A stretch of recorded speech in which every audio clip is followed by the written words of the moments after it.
They couldn't determine if it was a man or an ape or just what it was, and so they were reluctant to shoot at it.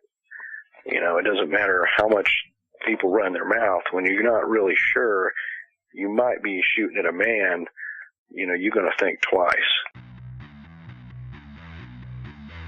Ladies and gentlemen, Beast of America! Lynn was about 30 or 40 feet from this creature, which he described as, you know, an upright, hairy man, basically. That was his first impression, that it was some kind of a wild man. It had long hair all over its body, you know, 7 feet tall. Its face was dark, flat nose, hair was covering its eyes. This is definitely not something he made up for attention. He wanted none of it. He never spoke about the incident in public, ever. Several people who lived close to Boggy Creek said they would just look out their window and there'd be people camped all over their front yard.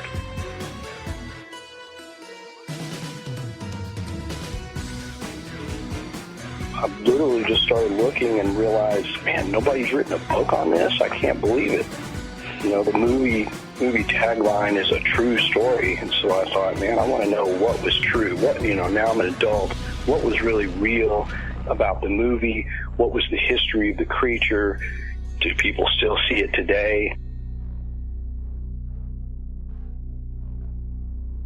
And now, ladies and gentlemen, Banal of America Audio with your host, Tim Banal. What is going on, my friends? This is Tim Banal of BanalofAmerica.com with another edition of BoA Audio Season 7. And this time on the program, I believe we have the ideal conversation for folks who are suffering through the sweltering summer heat as we return to the realm of the cryptids with our guest Lyle Blackburn, author of The Beast of Boggy Creek. In this lengthy conversation, we are going to be discussing Texarkana's infamous Fouke monster, made famous in the film The Legend of Boggy Creek. Lyle is going to detail the evolution of the Fouke monster phenomenon, the famous sighting which started the media frenzy, the many sightings which predate the flap that exploded in the media in the 1970s, as well as the filming and fallout of the very famous film The Beast of Boggy Creek, and how that changed the perception of the monster. We'll learn about the geography of the area and find out why it makes an ideal location for a large cryptid to lurk. We'll talk about the controversial claims of a cryptid skeleton allegedly found in the area. And Lyle will recount some of the truly breathtaking sightings of the Fouke monster by locals in the area who had run-ins with this truly troubling creature. Plus, of course, tons and tons more. Altogether, it is a richly detailed conversation on one of cryptozoology's most popular yet under-discussed creatures, as we separate fact from fiction on The Beast of Boggy Creek with Lyle Blackburn. For those of you who are unfamiliar with Lyle Blackburn, allow me to provide you with a little background on him. Lyle Blackburn is a professional writer and musician from the Dallas-Fort Worth area of Texas. He has always been fascinated with legends, lore, and sighting reports of real-life monsters, and is the author of the new book, The Beast of Boggy Creek, published by Anomalous Books. During his research, Lyle has often explored the remote reaches of the southern U.S. in search of shadowy creatures said to inhabit the dense backwoods and swamplands of these areas. Lyle is also a staff writer and cryptozoology advisor to Rue Morgue magazine, one of the leading horror media publications in print today. His Monstro Bizarro blog is featured on the Rue Morgue website, and his Monstro Bizarro Presents news column appears monthly in the magazine. In addition, Lyle is the founder and frontman for the rock band Ghoultown. Since 1998, Ghoultown has released 8 albums, toured extensively in the U.S. and Europe, appeared on several horror movie soundtracks, and was recently featured on the syndicated television show Elvira's Movie Macabre. His website is monstrobizarro.com. Pretty simple, all one word, monstrobizarro.com. And, as noted, the book is The Beast of Boggy Creek, published by Anomalist Books. Check it out. And with all that said, my friends, let's get down to business and rock and roll. This interview was recorded on April 5th, 2012. Lyle Blackburn, talking about The Beast of Boggy Creek on BoA Audio, Season 7. Ladies and gentlemen, welcome to another edition of BoA Audio Season 7. And this time on the program, we're going into the realm of the creatures once again. And we're heading down to Southern America to look at The Beast of Boggy Creek with our guest author Lyle Blackburn, who is the man behind the book The Beast of Boggy Creek, the true story of the Fouke monster. And I believe I pronounced that correctly this time. We'll touch base with Lyle in a moment to make sure I did. And the book is from Anomalist Books, as I said, The Beast of Boggy Creek, and it looks at, chances are, what many people have heard about from the film Legend of Boggy Creek, which is this sort of Bigfoot-like creature that's said to inhabit where Arkansas and Texas and Louisiana all sort of come together there in southern United States. And it's a very compelling book and really a very important book. And I kind of liken it to last season's appearance from Stan Gordon, who documented the 1970s UFO Bigfoot flap in Pennsylvania, because really this is a very concentrated look at a very specific cryptid, and really looks at it over the course of all the years that it has been cited, and it's just a very important book for people who really want to sort of put all the pieces of the paranormal puzzle together. This is one you're going to want, folks. So definitely go out and pick up the book, and we're going to really delve into this mysterious creature right now with our guest Lyle Blackburn. So Lyle, welcome to BoA Audio. It's a real pleasure to have you on the show. Hey, thanks for having me. Looking forward to talking.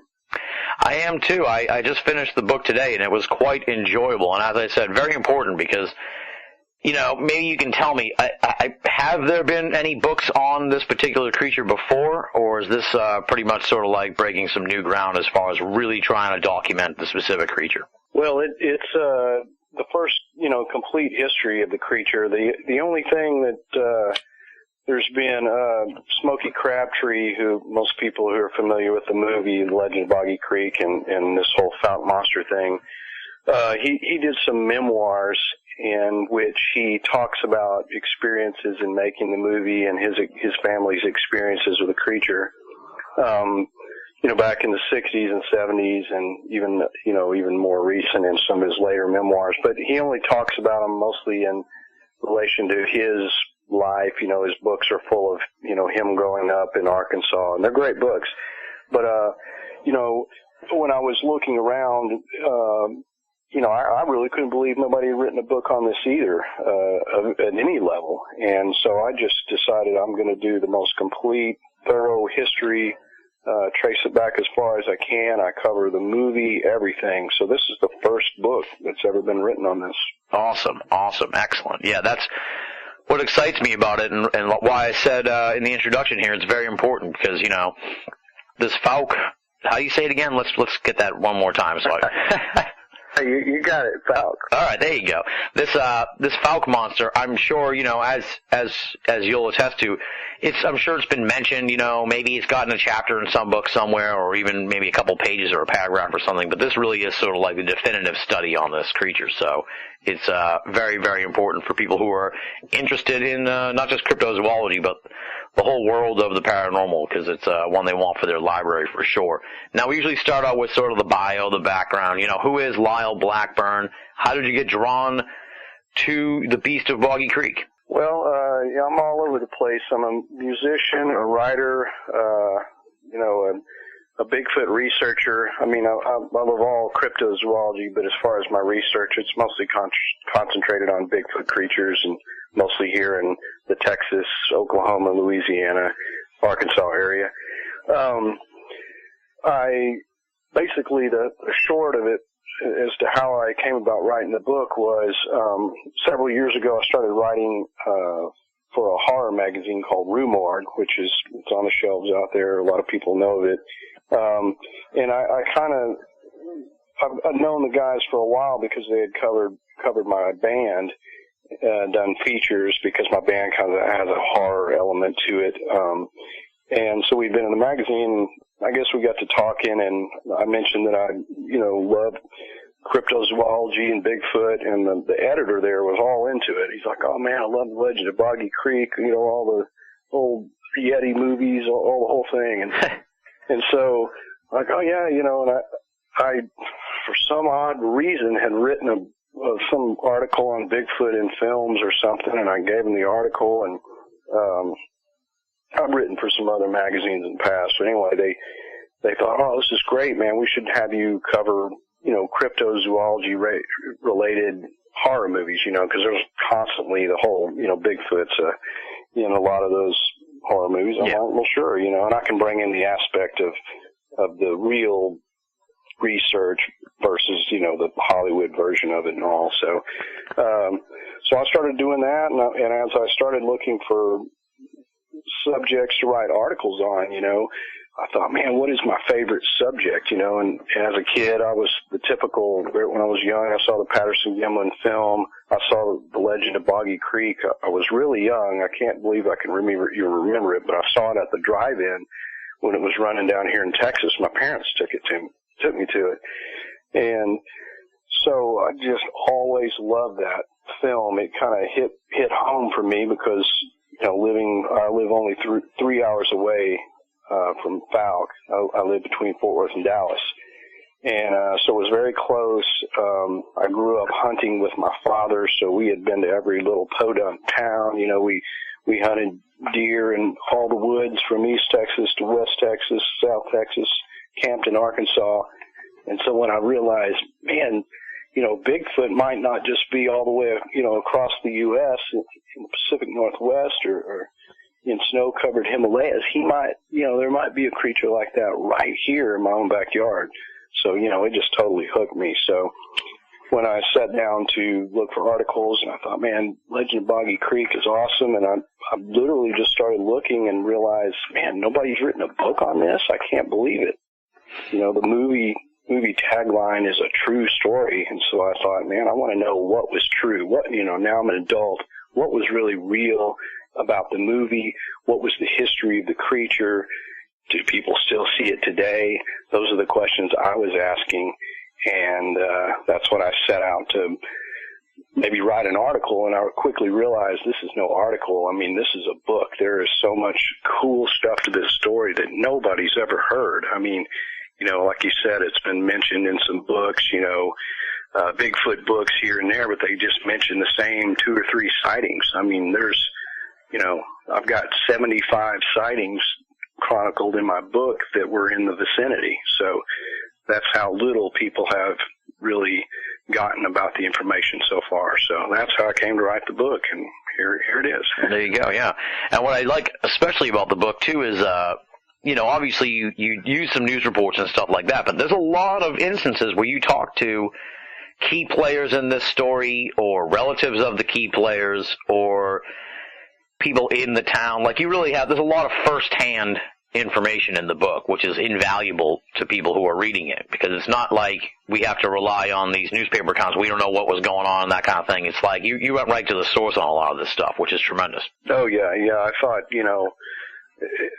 that just needed to be done. Any time I could possibly find a first-hand account, even if they're telling me what they heard their grandfather say, it was, helped me to verify other tales and sort out kind of the timeline, what was really going on, because I've got about almost 80 articles from the Texarkana Gazette and other local papers, which mention a lot of sightings, but I really wanted to see what I could do myself, and I most of those happened in the 70s, so that gave me some good historical stuff. But as I went forward, especially as I got to the sightings in the 80s and the 90s, 2000s, I was interviewing these people firsthand, and this will be the first time anybody's read of these sightings.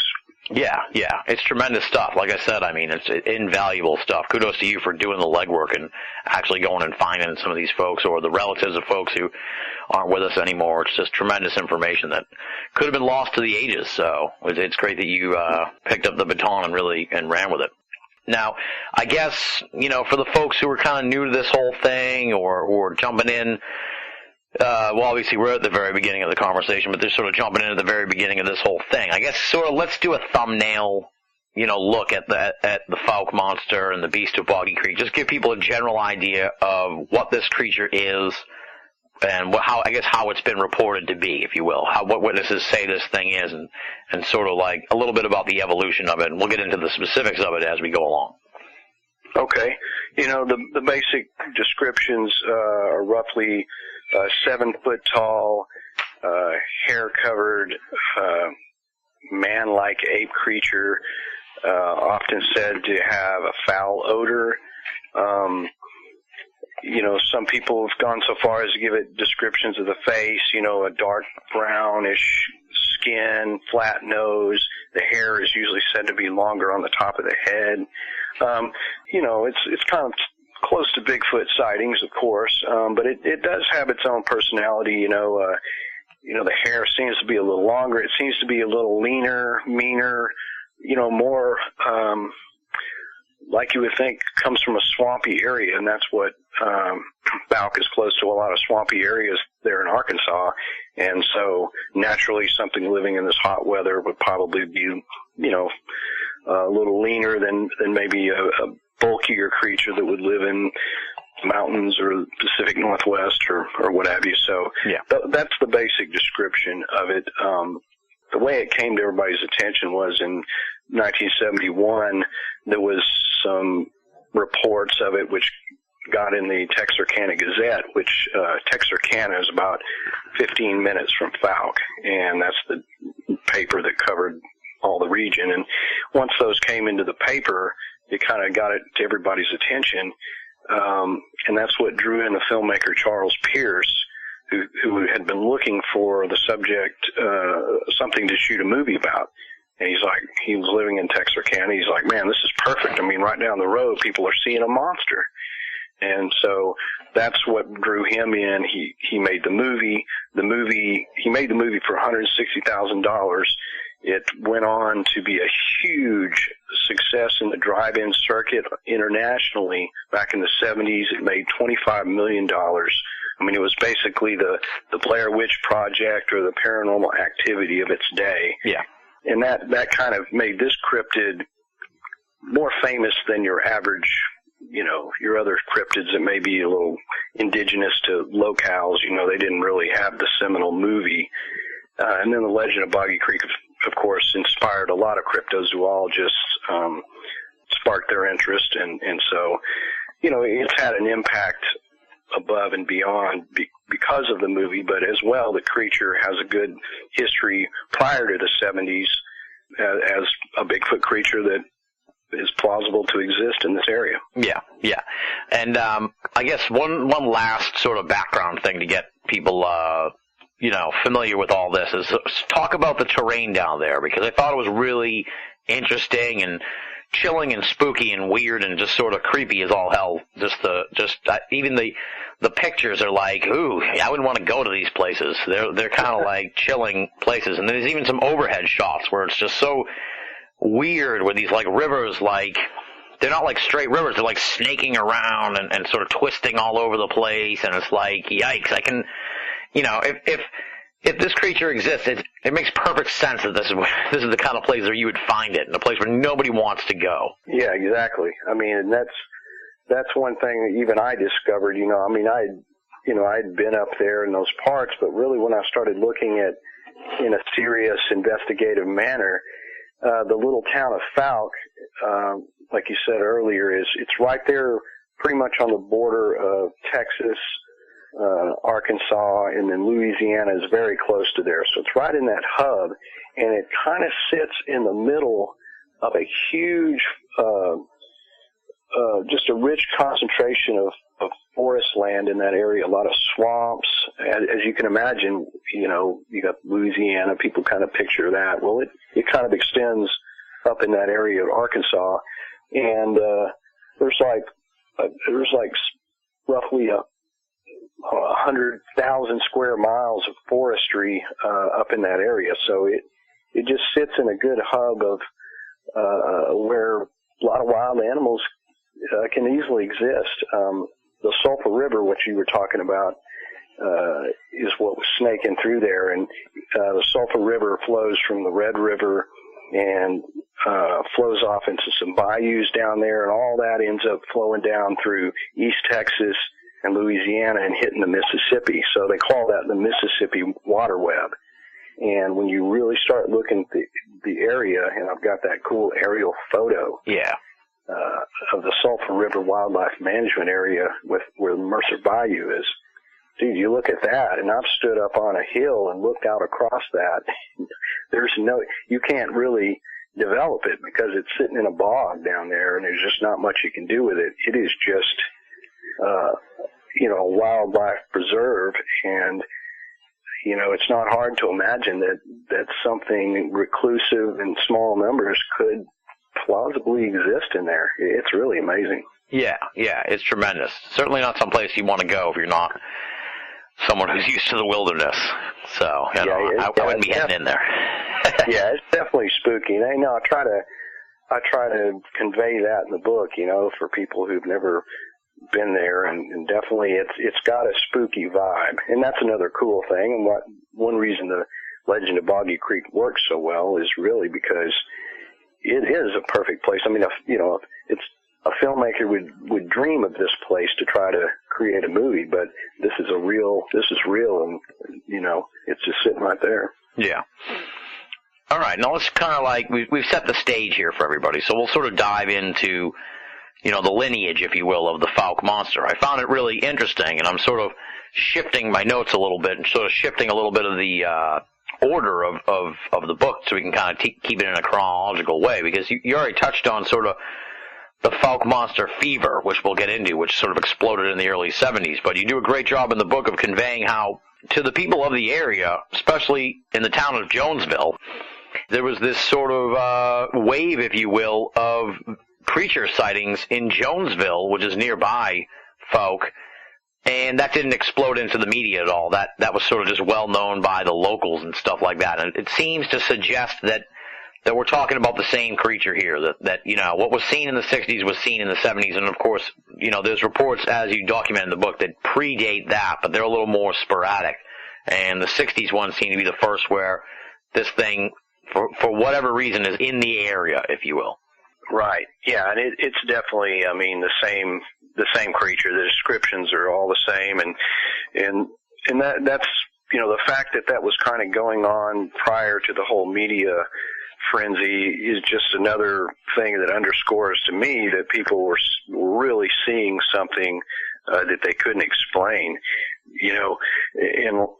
And that was the cool part, is when in 1971, people always tend to say, oh yeah, the creature, this famous incident, the Ford house where the creature attacked him, that's kind of the premier sighting or whatever. But when that happened, the locals, that got in the paper, and the locals just said, hey, wait a minute, this isn't the first time of all this. We've been seeing this thing down in Jonesville for years. And that Jonesville is basically between Fouke and the Sulphur River Wildlife Management and the bayous out there. So it's no doubt that if something existed there, it'd be seen more often in Jonesville, and that was the case. And so all those incidents in the 60s, there's some really good sightings. But yeah, they were circulated. People knew of it. People in Fouke, everybody kind of knew of those things, but it wasn't something that the media was aware of, and it wasn't, public. Then when they made the movie, they kind of mixed up the chronology of all of it, basically. So they kind of worked in the 60s and the 70s sightings as if all this kind of happened at once. Right. I found that these sightings are true sightings, or, reported sightings. So it's just for the purposes of the movie, they had to kind of, juggle it around. So exactly, yeah. That's kind of what we're trying to do here, is untangle it a little bit so people can understand. It's like there was this whole wave of sightings in the 60s, and then they spread to Fouke, almost as if the creature had moved to that area. So how far apart are these two areas? It's only about 5 miles. Oh, okay, yeah. So that makes perfect sense then. Yeah, it's, when you Fouke it's an interesting place. I mean, the main street that runs through there's no, there's not like restaurants or anything. It's just a really, really small town. It's 800, population about 800 today. It was 500 back in the 70s, so it hadn't really grown much. And that's a remote area. And then if you go 5 miles towards the bayou, there's Jonesville and all that. Even today, they only paved the roads, maybe 15 years ago down there, if that, maybe 10 years. Huh. It's just a place with dirt roads. The houses are just, sporadic. They're out there in the middle of the woods. So this is the kind of place where people were seeing it, so people, to give you an idea that when people think, oh, Fouke, Arkansas, well, it's basically just some houses and some farm areas and such. It's not a town like most people would even picture. Right. Yeah, it sounds like, but in a way, and credit to you from the book, in a way, it's like having finished the book, it's like that it becomes a destination for me. It's like I want to go there. I want to check this place out now. Yeah, I think it's funny. I've had a lot of feedback. People like, man, I'm headed up there. I mean, I was up there at the little store, the Monster Mart. People have been coming in there, because they've read the book, and people always have been going down there. But I think they expect a little bit more people, visiting the area, because once you've read the book, wow, you really have the visual of it. You want to see it. Yeah. Now, for the folks who dig the stories, why don't you share the Lynn Crabtree sighting? Because that seemed like a critical one from the 60s era Jonesville wave, if you will. Okay. And that was kind of what drew the Crabtree family into all this. Yeah. And basically, this is 1965. Lynn's father, Smokey, they had some land out there in Jonesville, and they had actually created their own lake. It's called Crabtree Lake. It's on the map. And he was out. Lynn was 14 at the time, and I mean, these kids that grew up out there, they probably were hunting as soon as they could walk. I mean, they were very skilled hunters. They were familiar with every creature that lived in the woods, and in most cases, especially even for Smokey, when he was growing up, to feed their family, they had to hunt. They ate squirrels, they ate deer, a rabbit, whatever. I mean, this was a part of their life. So Lynn was out squirrel hunting this particular evening, and as the sun was going down, he was sitting up by their lake. He's kind of leaned up against a tree, sitting down, and he kind of nodded off. And he began to hear some horses running, and they started getting closer and closer, and thinking, man, there was some of the neighbors had some wild horses that ran down there, so no big deal. But we could see they were kind of in a panic or something. They ended up running up and running into the lake, and he could hear some noise, like some kind of screeching or howling or something going on, which he first thought was a dog. But as the horses panic, he kind of thought, well, maybe something's chasing him or something, And so by now, he gets up, and like I said, he'd been kind of drifting off, and once he stood up and kind of started looking around, he saw then what was the source of the horses' panic, and the horses had just run out in the water. Lynn was about 30 or 40 feet from this creature, which he described as, an upright, hairy man, basically. That was his first impression, that it was some kind of a wild man. It had long hair all over its body, 7 feet tall. Its face was dark, flat nose, hair was covering its eyes. So, of course, he's thinking, man, this is scary, and he holds up the gun and, in an attempt to scare away the person or whoever it was, and they of course didn't respond to that, and the creature starts walking towards him, and he just basically panics and fires. I think he had a 20 gauge. He fires his gun 3 times at it, and then just took off running for the house. And by now the sun was almost beyond the horizon. It was dark, and the kid was in a total panic. He wasn't sure if he hit the thing or what. He just took off running. So when he gets to the house, it just so happened that the Crabtrees had some guests over. And this story probably would have never even got out had these people not been there, but they all saw Lynn come in all frazzled, and they had heard the 3 shots. Smokey does write about this in his book, of course, as part of his family, so there's a pretty good account there, and I've heard him tell the story as well. Yeah. When Lynn came in, everybody, you could visually see that the kid was in a panic, and he told them of what he saw. Everybody's like, oh my gosh, this is crazy. So Smokey and everybody went down to the area and looked around for evidence, and they didn't see the creature.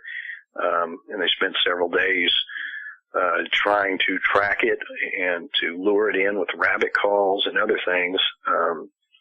And of course, since there was some guests over, I think they told somebody, and of course, word leaked out. And of course, by now everybody's asking about it, and Lynn's friends kind of ribbed him a lot about it. But his sighting was important in this whole thing because he was a well-liked boy. He wasn't apt to make up stories. He was just a good kid, and he was definitely familiar with wildlife, and would be hard for this guy, to mistake, a bear or a cougar or anything else for an upright, hairy ape, Right, absolutely, yeah. You touched on 2 critical aspects of that story, which is A, he was well-versed in the wilderness, so he wouldn't make this kind of mistake, and B, this all predates sort of the frenzy that surrounded the Fouke monster in the 70s, and it's like, as you point out in the book, and there were a number of sightings in the 60s in Jonesville, but considering there wasn't this big frenzy, it stands to reason that there would be no reason, I apologize for the double words there, for people to create this story. I mean, the idea, the often used sort of skeptical response is, they're making it up for attention or something like that. That's the complete opposite of what these people wanted or really were aiming for. It sounded like from your depiction of these stories from the 60s, at least, that, they didn't want any attention. They kept this quiet. This was kind of hush-hush. This was like talked about maybe after a couple of beers or something like that, when you're just sitting around, or in whispers in the back room and that kind of stuff. This wasn't like, people were running around telling everybody about their amazing sighting of the hairy hominid, if you will. Oh, yeah, exactly. I mean, and these people had never heard of Bigfoot. They didn't know what that was. This was before the Patterson film. They didn't have TVs. They did not even know what Bigfoot was, and you're exactly right. They definitely did not want this getting out. And another thing that's important about Lynn's sighting is that once, because they had some neighbors over that saw the kid come in, in such a panic, and saw firsthand how scared he was, they told other people, and that's kind of what brought up some other stories like, well, hey, I saw something strange down there. I didn't want to say anything. So Lynn's kind of was a catalyst to bring forward a lot of the other tales, some of it in an attempt to make the boy feel better because, now he feels isolated. Why did I have to be the one that saw this? He definitely didn't want to, and he never spoke about it again. He didn't want any part of the movie, people, kids at school made fun of him or whatever. This is definitely not something he made up for attention. He wanted none of it. He never spoke about the incident in public ever. See, yeah, that's powerful. That's important. Like, to the skeptics, it's, they always sort of rely on that as an out. But it's like, this kid didn't want anything to do with this thing. This was like something that happened to him that he would rather it hadn't. Oh, yeah. And not, in talking to and knowing a lot of the people that live in this area, and, I've talked to a lot of people with different Bigfoot sightings, and there's a definite difference between, a person living in a rural area that's a hunter and going about their business, and some weekend warrior Bigfoot guy who's driving, to a state park and says he saw something, peeking out behind the tree. I mean, these are two totally different things. These are, to me, they just are much more solid sightings, in my opinion. Right. It adds a whole layer of credibility that is critical to the whole story. And then another story that's from the 60s, Jonesville Flap, if you will, that you point out as particularly significant is from this musician, Carl Finch, who was driving through the area, and he saw the creature as well. And what's important about his case is that he wasn't even from the area. He hadn't even heard about this sort of local hysteria that had been going on. So there's no way he could have been influenced at all by all the talk, if you will, that was going on in the town about these sightings. So we add another layer of sort of intrigue to this whole thing. Because, it's one thing to sort of pass them off and be like, well, everyone was talking about it, so everyone was kind of worried about it. But then it's like, no, but this guy had no idea what was going on, and he saw it. And there's other cases in the book of that sort of instance happening as well. So we're not just talking about a wave of locals seeing this thing. We're talking about, on occasion, people from the outside going through also see the creature, right? Oh, exactly. It was beautiful the way that Carl's sighting corroborated everything that was going on in the time.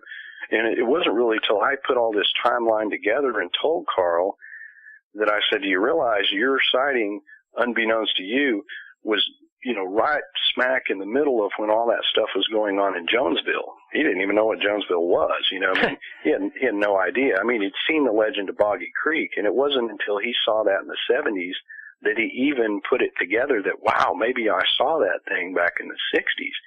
So, yeah, he was coming from a totally different angle and coincidentally saw a creature that, by his description, was almost the same thing as the residents were seeing. So it's spooky almost the way that worked together. Yeah, absolutely. And this, as we're going along here, this case is strengthening here for something very strange going on out there in the woods. And then from the 60s Flap, we get into the Fouke Monster Mania, which is when the creature gets his name, the Fouke Monster, which I find is interesting because they don't want anything really to, they seem like they're not big fans of being, tied into that whole thing. But I guess we've touched on it a couple times here in the conversation. And again, for the folks who love the stories, why don't you sort of talk about, if you will, the Roswell of the Fouke Monster, the story that kicks off the whole insanity of it all, which is the May 3rd, 1971 newspaper report, which covers, this really strange encounter. This isn't just like someone saw this thing. This is like a whole interaction, possible attack, if you will, that ends up with someone in the hospital. So, this is a tremendous sighting across the board of any of the cryptids, if you will. Any, Bigfoot, Yeti, whatever. This stands with all of them as one of the better cases out there. Yeah, this sort of, had everything in one encounter, and this sort of gave the creature his reputation for being dangerous, and in what propelled him to have a media fame, if you will. This is it's called the Ford sighting or the Ford incident because this happened to a family by the last name of Ford, and this was in May of 71. They were newcomers to the town, and they came there for work, and they rented a house which was kind of on the north end of Fouke, if you will, which is basically still within arm's reach of the woods, anywhere you live there, especially back then. So they lived there a week or so, and they began to hear something prowling around on the porch at night. And this is portrayed in the movie. It's kind of the climax scene of Legend of Boggy Creek. So if people have seen that, will kind of have a vision of what's going on here, and it's fairly accurate. But the guys would be away at night at work, some of the nights, and they would hear something prowling out there, and it seemed like a large animal.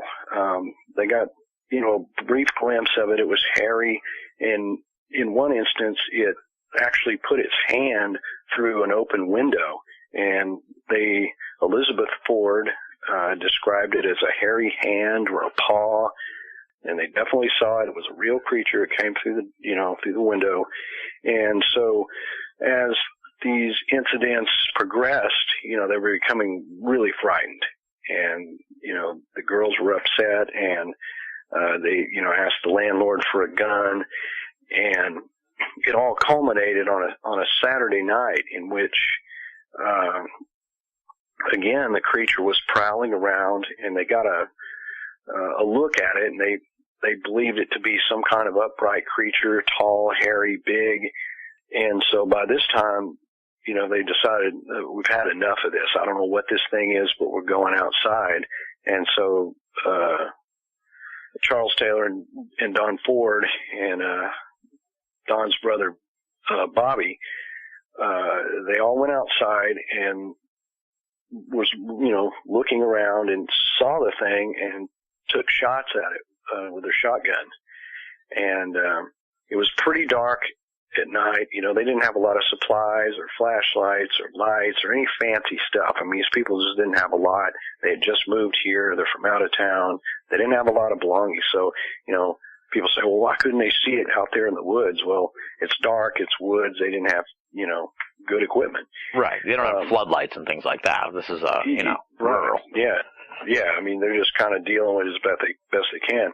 And so basically, as they started firing upon the creature, it disappeared from view, and Bobby Ford just got so freaked out by seeing this thing. He had had enough, so he started heading back towards the house, and the house sits up several feet off the ground, so you had to climb up a ladder to actually get on the porch. I mean, the stairs, I guess, were gone. It was just a ladder. So as he's heading back towards the house, away from the only light they even had, he was in darkness, and something came at him as he was going up that ladder. And what he said was, a hairy hand grabbed me.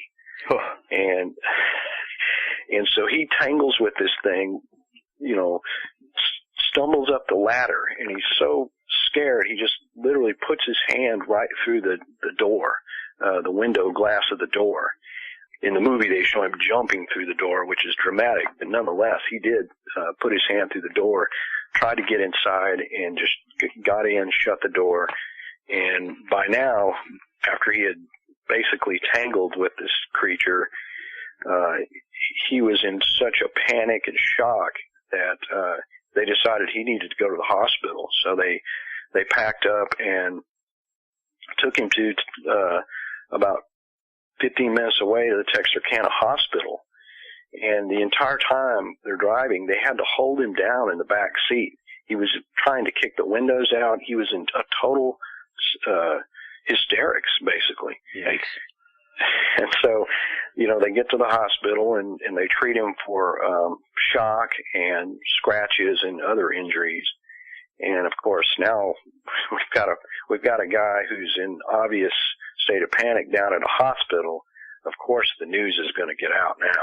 Yeah. And so the doctor called one of the local radio guys and said, "Hey, man, I've got a guy down here who says he was attacked by a big hairy monster in Fouke, and he is absolutely, truly in shock."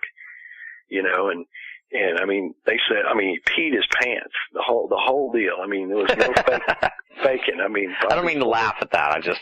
Well, it's great. I mean, in the movie they show him sitting on the toilet. So Bobby gets this whole, Yeah, the whole toilet and wrap, but poor guy. But he did pee his pants and perhaps more. I don't know. I can't remember. But some things are best left to speculation. Yes. Use your own imagination at that point.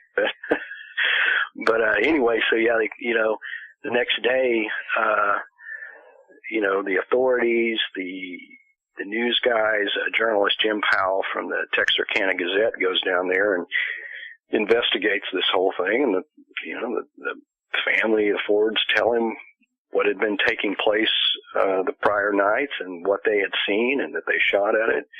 And that's basically what they put in the paper. It says family attacked by hairy monster. And that comes out in the paper just in a flat, here it is. They didn't, the journalist didn't make fun of it or anything. It just stated the facts according to what these people said. So naturally, when that hit the Texarkana Gazette, everybody's like, what? And it just right then started sparking a whole hysteria. People were driving down there trying to look at the Ford property. They had traffic jams, and that sort of became the cornerstone of the sightings, like you said. And it's a great one. It's not often that people end up in the hospital because of a Bigfoot, Yeah, absolutely. And, to go back to this whole idea, like, these people, why would this guy want to make up a story where that culminates in him pissing his pants and having to go to the hospital, out of fear? So it's like, if you're going to make up some story, you make up a penthouse letter. You don't make up a story about having to defecate yourself because the Bigfoot chased you, so. Oh, yeah. You can you need better PR if that's your story. So, yeah. Exactly. It was no doubt the guy, there's no way to prove what he saw, but there is absolutely no doubt that he believed what he saw, and he saw something, Right. And then as you note in the book, then these stories, more stories start to follow in the newspaper. They get picked up nationally. And then this becomes sort of like a national story where people are talking about what the hell's going on down in Arkansas with these weird creatures. And what I thought was really interesting and just chilling and sort of, I wouldn't say scary in the sense that it's like a horror movie scary, but just sort of scary and like an oh no, someone's going to get hurt situation, is that these radio stations and stuff start putting out bounties on the monster. And then you got all these people coming down there with guns, with dreams of riches. And it's a wonder no one got killed in the process of this whole frenzy. Oh, yeah. There was all kinds of yahoos running around down there in the woods, hunting for the monster. The radio station put out like $10,000 rewards for this thing. And it quickly got out of hand because Fouke doesn't even have their own police department. They rely on the Miller County Sheriff's Office to provide police coverage in their jurisdiction, so they can't even really deal with this. It's a town of 500 people. They estimated that over time there was probably more than 500 outsiders down there that had come down there to either look for the thing or to try to run out in the woods and kill it. I talked to people who said they would get up. Several people who lived close to Boggy Creek said they would just look out their window and there'd be people camped all over their front yard. Oh, God.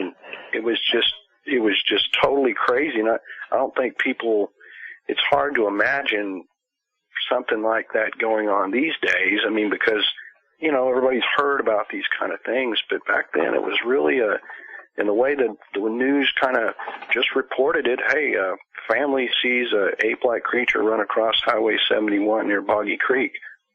They said it looked like kind of a monkey man or something. So it was somewhat of a time of innocence, and it scared a lot of people and intrigued a lot of people. And like you say, it was people, a lot of my friends, said, my dad went up there trying to hunt that thing on weekends, get a 12-pack of bud and go monster hunting, and that was what they did. Right. And then, I'm sort of like shooting down some of these skeptical theories in a way as I go along. And let's throw out another one here. Well, it's a guy in a suit. Well, with that kind of influx of hunters and with the fallibility of human beings in suits, it would stand to reason that some moron would end up getting pinged at some point, you know, and revealed to be a guy in a suit. Just that's my opinion, at least. Don't you think? Oh, for sure. And you would figure anybody who is, you know, doing all this and wearing a suit would have to be a local. I mean, it's not like some guy from, you know, another city drove down there every other week to run around. So, and it's totally out of the question that a local would do this because they all know better, because they all know who lives there, and everybody down there had a gun in the back of their pickup. These are all hunters. There's, you know, you'd have to be out of your mind, especially back then, to decide you're going to dress up like in a gorilla costume and run down there across Highway 71 by Boggy Creek because, you know, the animal could quickly disappear down in those ravines because it can run in the dark and get away quickly. A human, you know, you'd end up falling down and they just jump out and shoot you. I mean, right. Yeah, you fall, you twist your ankle, the next thing you know, you're done. So, yeah. I mean, there was no pro-kill, no kill debate going on in Falk. If you were a threatening animal, or you know, there's no second thought. It would have taken you down. So, certainly not hoaxers. Yeah, exactly. And then during this frenzy is the discovery, I guess you could say, of probably the best physical evidence that we know about, although still quite controversial, and that's the three-toed prints. Right. It was only about 3 weeks, I think, after the Ford incident when they found a trackway going across a soybean field near Boggy Creek, which is right there pretty much in Falk. And the tracks went about 150 yards across the field. They measured about 13 and a half inches long, about 5 inches wide, and they had the peculiar distinction of having 3 toes.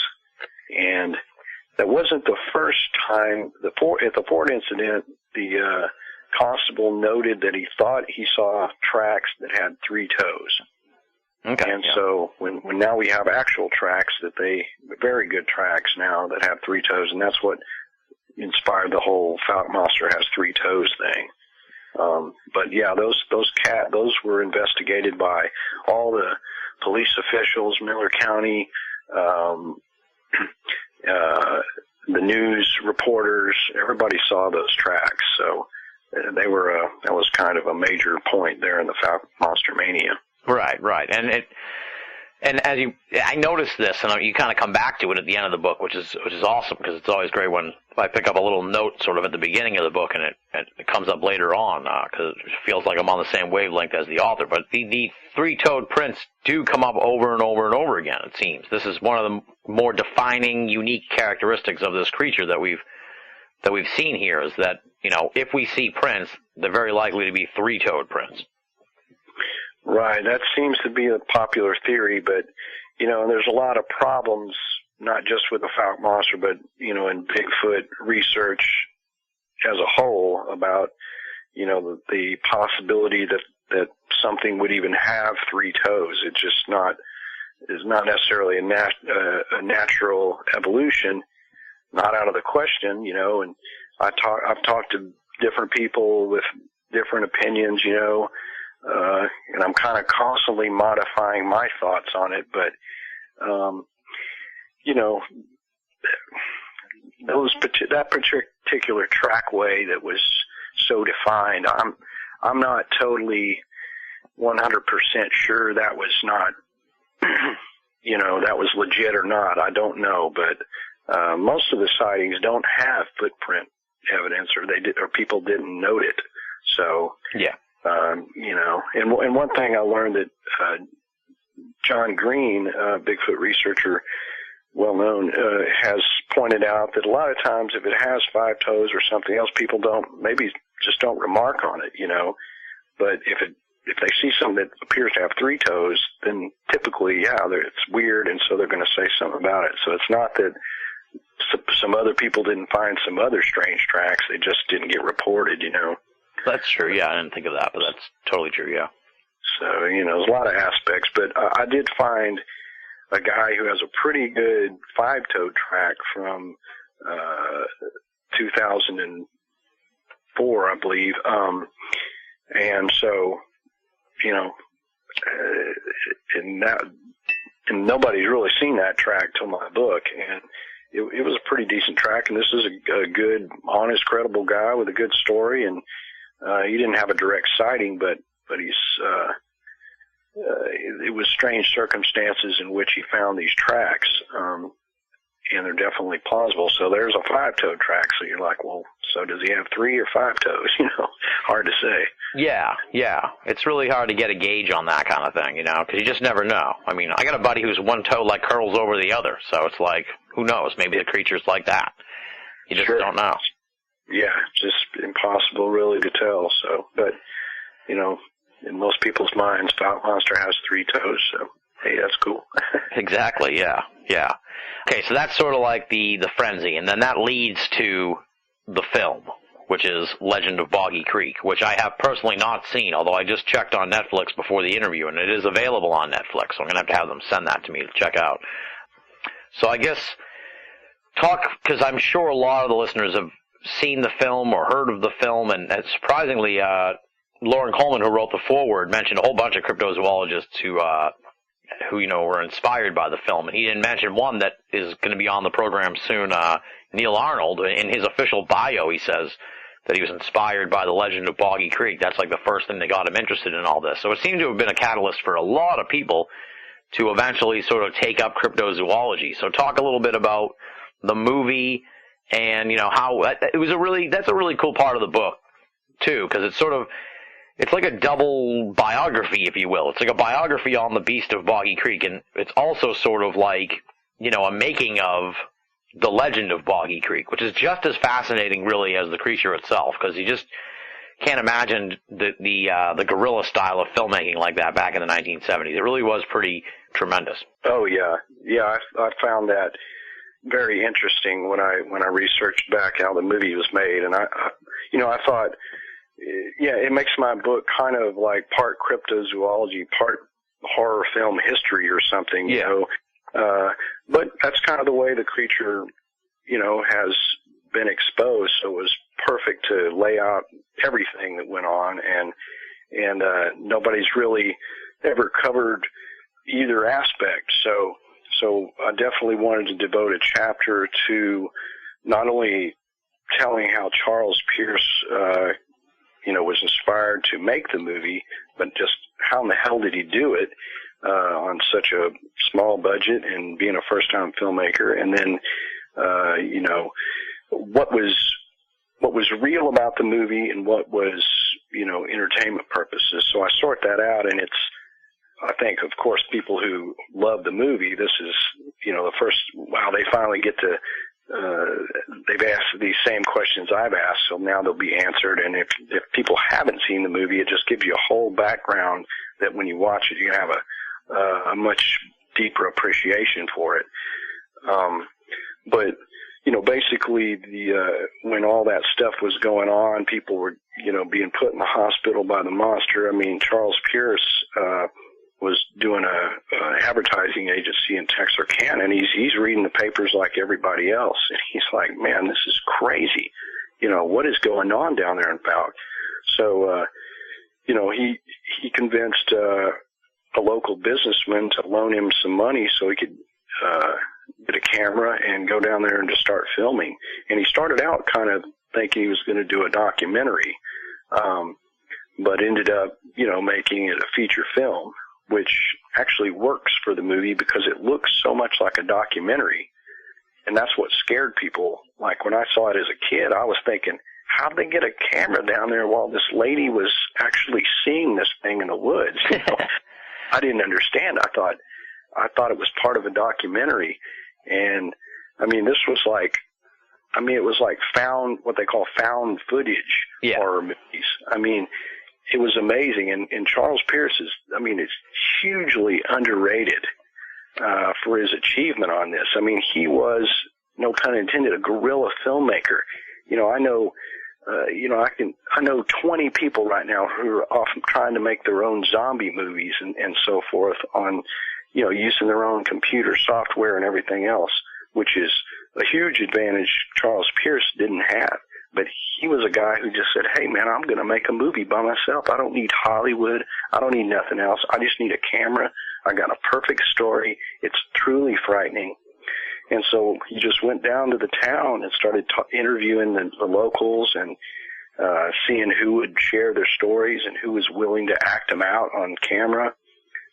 He got Smokey Crabtree to be a guide who would take him back in the Mercer Bayou so he could shoot all the swamp footage, which is just amazing footage unto itself, And so by having the townspeople help him out, it's authentic looking, and he just did an amazing job of kind of structuring the film. And, there's a lot of cheesy looking parts today and some cheesy singing and stuff like that. Yeah, but it was the 70s. Yeah, you got to kind of picture the time that it happened. And but most people that I say, man, people always come up, hey, I heard you wrote a book about Bigfoot. I'll say, well, it's not exactly about Bigfoot. It's the Bigfoot creature. But I say, have you ever seen the old movie, The Legend of Boggy Creek? And 90% of the time they say, oh yeah, scared the hell out of me when I was a kid. Everybody says that. I mean, it's like they're quoting out of the same book. Yeah. I'm surprised you said that. But yeah, and so the movie was just such a hit back then, and that's anybody with an interest in, the intrigue and mystery of these kind of creatures like Lauren Coleman and all these other guys, man, it just fueled the fire, and they were pumped up to get out into their own backyards, wherever they may live, and look for strange and undocumented creatures. So the movie had a huge effect on a lot of these, I don't want to say old timers. I mean, I'm not that old, but I just saw it when I was a kid, and there's been, it was on video for years. So you have a wide range of ages that actually remember the movie. And they made some subsequent sequels, which are mostly suck, part of the it's part of the history. I document that as they happen in relation to the history of this whole thing. But yeah, I dedicate a lot in the book to just the making of it. And like you said, it's real fascinating. I got a lot of Charles Pierce's words. He's no longer with us, but I dug up some really good old interviews, and I also worked with his daughter when I was researching the book. So that helped me quite a bit to try to sort out the pieces of this puzzle, Yeah. What a lot of people who may have seen the movie may not realize is that, most, you can correct me if I'm wrong here, but I'm pretty sure I'm right because I'm looking at the book here, but, most of the events in the film, with maybe a little bit of artistic license, actually are reported cases from, the folk monster, Jonesville monster flap. So, I mean, for anyone who's heard of the movie or seen the movie a long time ago and thinks that this, the guy heard the one story and then just went and made up a bunch of little side stories, to sort of flesh it out. That's not the case. He actually went and talked to people almost like you did and then, turned them into sort of fictionalized versions for the film. Right. Yeah. I mean, I think a lot of people were under the impression that, oh yeah, that's, a lot of that was made up. It was cool, but it was made up. And I was even surprised to find that most everything in there is based on a real sighting report.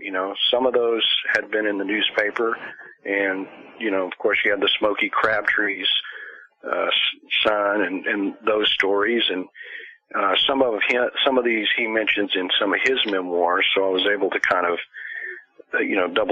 double check these things with what Smokey is documented, and so. Yeah, I was really surprised at how much of the movie is actually based on real sightings. I mean, it makes it even kind of more spooky, really. Yeah. He adds in a good amount of dramatization, which is great. But at the core of it, bottom line, these people were seeing something really creepy and unexplained down there in this part of the country. Right. There was once a great American named George Henderson. He met a woodland ape or Sasquatch, and despite its dangerous message of environmentalism, became his friend. But when the time came to do the hard thing and send it back into the forest where it belonged, and birds could perch on its shoulder because it was gentle, George Henderson summoned the strength, and by God, he did it. Did it hurt? You bet it hurt. Like a bastard. But he did it because it was the right thing to do. For the woodland ape.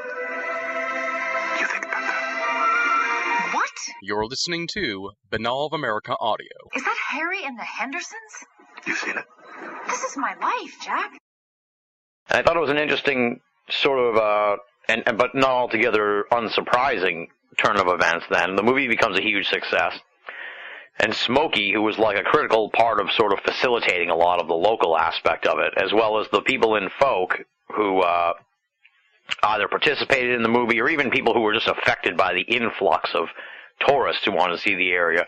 I got the impression they sort of felt slighted by all this and kind of taken advantage of, because this became like a huge hit, and Charles Pierce kind of, you know, for lack of a better term, sort of like just took the money and ran. You know, he was like, this is a great success, but he never really kind of turned around and helped these people out or repaid anybody as far as, you know, there weren't like residuals or anything for any of these folks, right? Right. Yeah, and that was unfortunate, and you know, Smokey's been the most outspoken person about that. He actually sued Charles Pierce for some money that he felt was owed. That court case went on, and Smokey was really mad about it, and rightly so in a lot of regards. I mean, but some of the people in the town, you know, it was like, hey, cool, I'm in a movie. They didn't care. I mean, and I think the mayor was quoted as saying, you know, nobody really expected anything to happen with it. I mean, it's great that it did, but nobody. I mean, this is a guy who's never made a movie, you know, about a Bigfoot creature. I mean, nobody really expected anything to happen. They just underestimated it would become a phenomenon like it did. And so, you know, once money starts playing into the picture, right. Of course, you know, some people are like, hey, man, we should have got money. And, you know, I see both sides. I mean, Charles Pierce is the one that just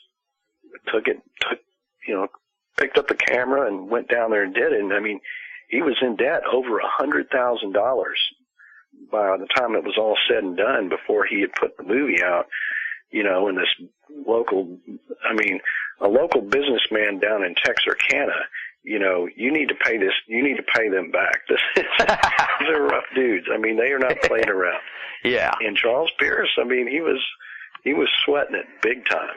And, you know, he kind of won the lottery in a way on this thing. And I really think he should have donated some money to the town of Falk. That's really a shame that he didn't, but I can't speak for the guy. I don't know how much money changed hands exactly or whatever. So I'm coming at it from a fan's point of view, and I you know, I just look at Pierce's achievement, but also document Falk and their troubles with this and everything, and that's understandable as well. It was just a crazy thing, the whole deal. Right, exactly. Yeah, like I said, it's unsurprising that, you know, when it becomes an unexpected hit, then it becomes acrimonious between all parties involved, because, you know, as like you said, the mayor, I think he said something along the lines of like, this, you know, this is a movie made by a guy who's never made a movie, funded by a guy who's never funded a movie, and acted in by actors, by people who've never even been in a movie. So it was like, who would have thought that this thing would have turned out to be so huge anyway? Yeah, exactly. So, you know, I found that in my, you know, as I've gotten to know a lot of folks up there, I really haven't found anybody that's been too angry about it. You know, the younger generation seems always proud. You know, my grandfather was in the movie, or, you know, my brother wore the suit, or, you know, it's a source of pride for people. I mean, you know, Falk, it seems like I kind of have a love-hate thing going with this whole fame and well, not so much fortune of it. And so, yeah, there's a lot of social aspects to it, sociology and intrigue. It's got it all. Yeah, well, I guess talk a little bit about that, because that's something interesting, because, folk has a sort of interesting, place amongst these towns and cities that have become paranormal hubs, if you will, like Roswell or Point Pleasant. How does the town feel about being, a destination point for the paranormal? Because there's certainly not, the size of Roswell or Point Pleasant. You said there's 800 people there now, so it's like that's an even more paradoxical situation here, where do they have, like a festival or anything like that, or are they kind of low-key about it? Well, they do. They have had a Boggy Creek festival that they've had off and on. It struck me, I've been up to Falk, I went up there several years back, and I'm trying to look around to see what there might be, and, it's not totally apparent at first. There's not a lot of big signs and so forth. There's a place called the Monster Mart, and that's really the only thing. They have a mural of the creature on the wall, and I went in there. There's some newspaper clippings hanging on the wall. It just was sort of like, well, it wasn't a big tourist operation or anything, so they haven't, whereas you look at Roswell and you see all kinds of shops with aliens and, they milk it for all they can, and it's fun. That's great. Falk hasn't really done that. I mean, some people have tried to make good on it. In the 70s, like a gas station owner, Willie Smith, he made a lot of Falk Monster trinkets, and I've heard he made a lot of money on that, and that was great. And a lot of people just like, there's no such thing as a monster, and they just carry on with their daily life, Yeah. So you get it from all sides, but I have noticed that since I've been going up there and stirring up interest in this whole thing, and I went in there recently, and in this little Monster Mart, the owner had made a whole new room and a whole new display. They painted a Falk monster on the wall, put some like spooky trees in there. Oh, nice. I was like, wow. And then they're like, well, you should do a book signing here. And so I'm like, well, yeah, it'd be great. So I've seen a little bit of a spark of interest. So I think the Falk monster comes and goes in waves. And I think at this point, they're kind of embracing the whole thing. And, at least from what I can tell, people are happy, and I've heard that a lot of people are excited about the book. So that's really cool.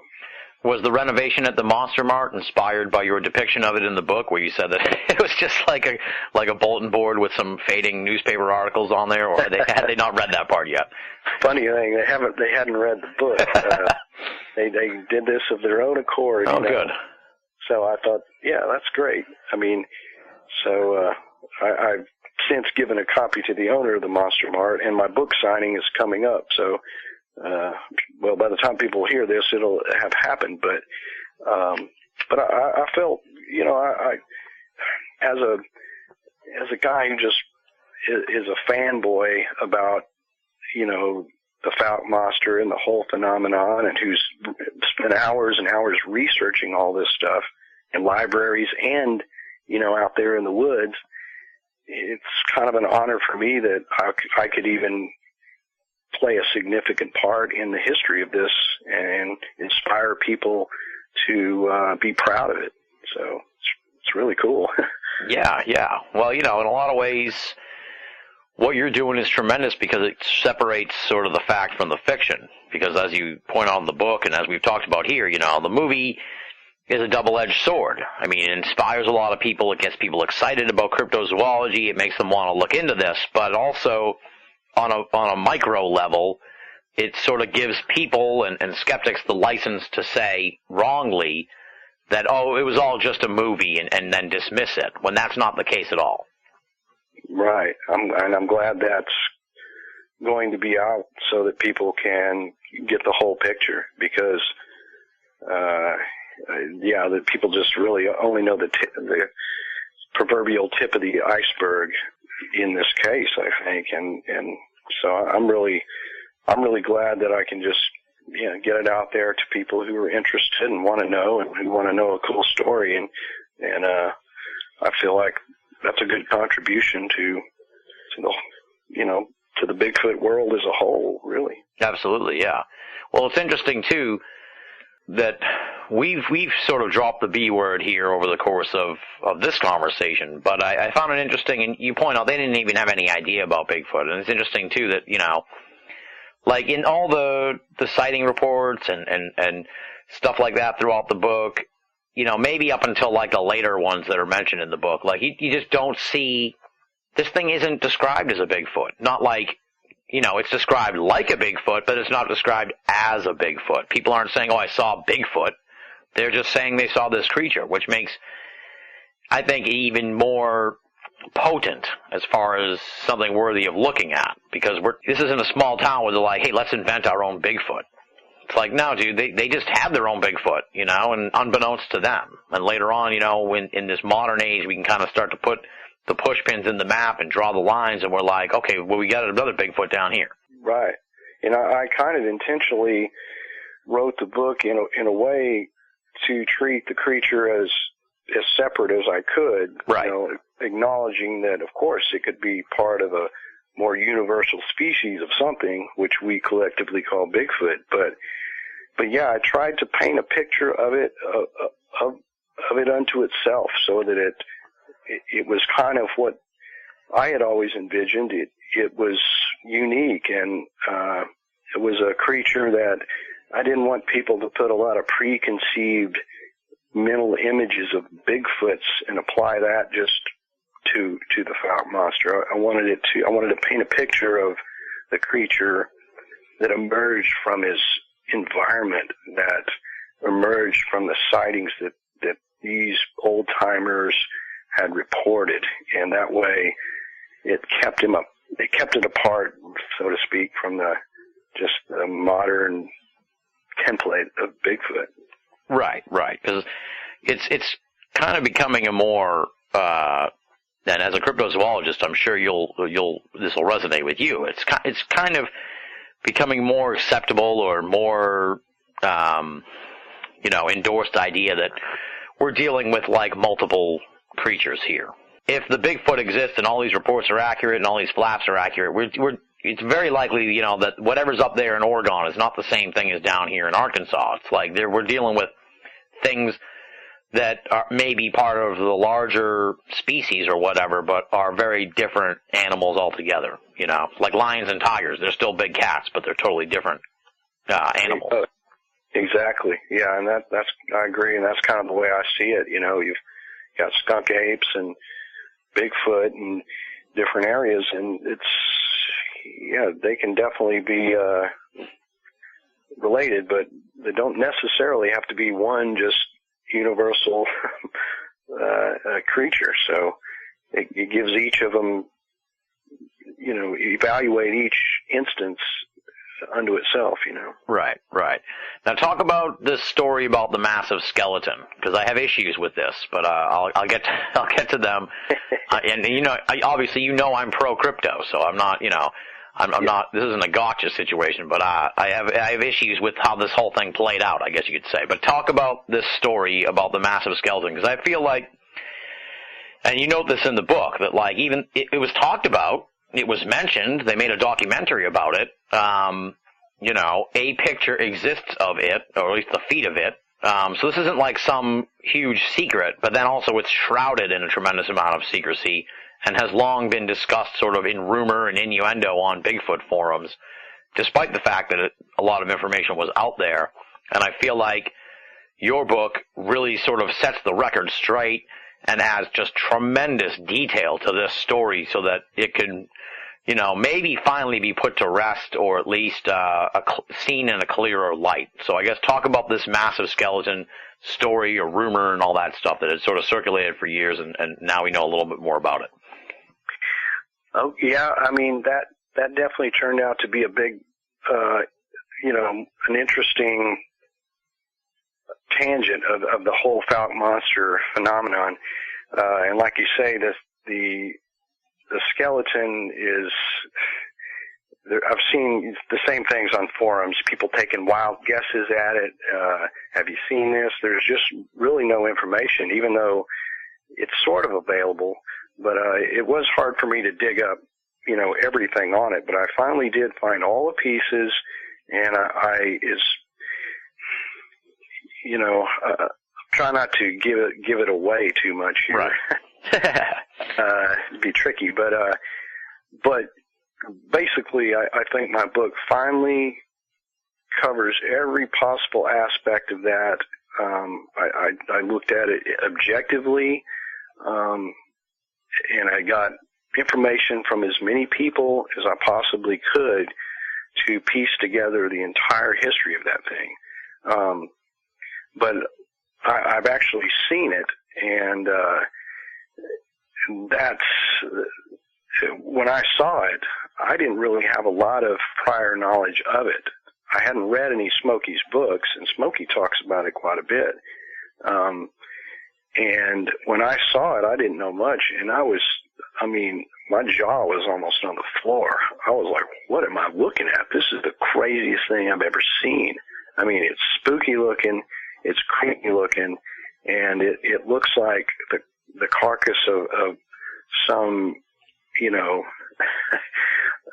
ape-like creature or some huge animal. And, I'm not the only one that's been able to view it. And the people I talk to also seem to kind of know what it is or have theories about it as well. So, it's just been a strange aspect of this. Just, you can see I'm trying to. Yeah, I was gonna cut you off there and say you're dancing here, but I understand. I'm totally dancing. Because I'll sort of let me sort of bail you out a little bit here. There's this mysterious skeleton. It was found in 1991-ish. It came into the possession of Smokey Crabtree, who cut a deal with these two guys who found it. And even though he put it on display for a while, then it went out of display.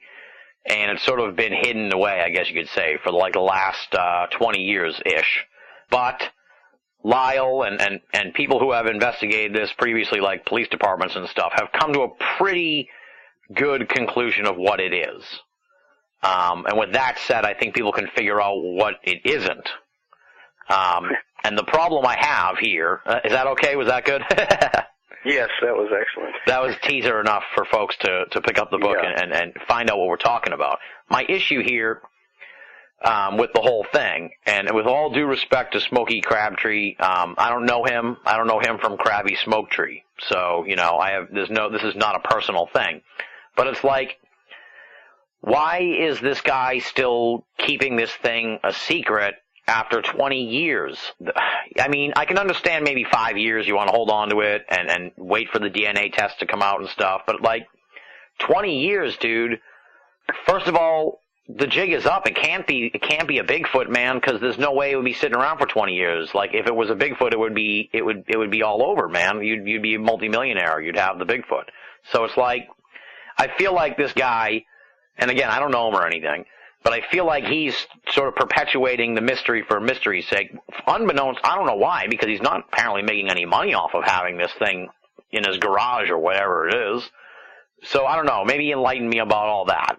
Straighten me out here, because I was getting frustrated and confounded with all this. Because it's like, if you really want to get to the bottom of this, we need to eliminate this stuff that is just clouding the whole mystery and not helping anybody. And to perpetuate this idea isn't really to the benefit of anybody, including Smokey Crabtree, because he doesn't appear to be making any money off of it, and it doesn't appear that there's any way to make any money off of it. Yeah, now I'm going to get off my soapbox here and and turn it over to you on that one. Well, I'm glad you said that. That's a definite problem with this whole thing, and unfortunately, for those that know Smokey, he's a peculiar guy. I mean, he's a great guy, and he's contributed quite a bit to the Fouke Monster history and research. It's a mystery to me why he is so reluctant to just do something with that skeleton, or let people examine it, or just do something or don't. Right. But he does keep that shroud of mystery going, and that's one reason that I wanted to just set the record straight. I wanted to put the whole story in one place. Now, he does cover all this stuff in his memoirs, a lot of it.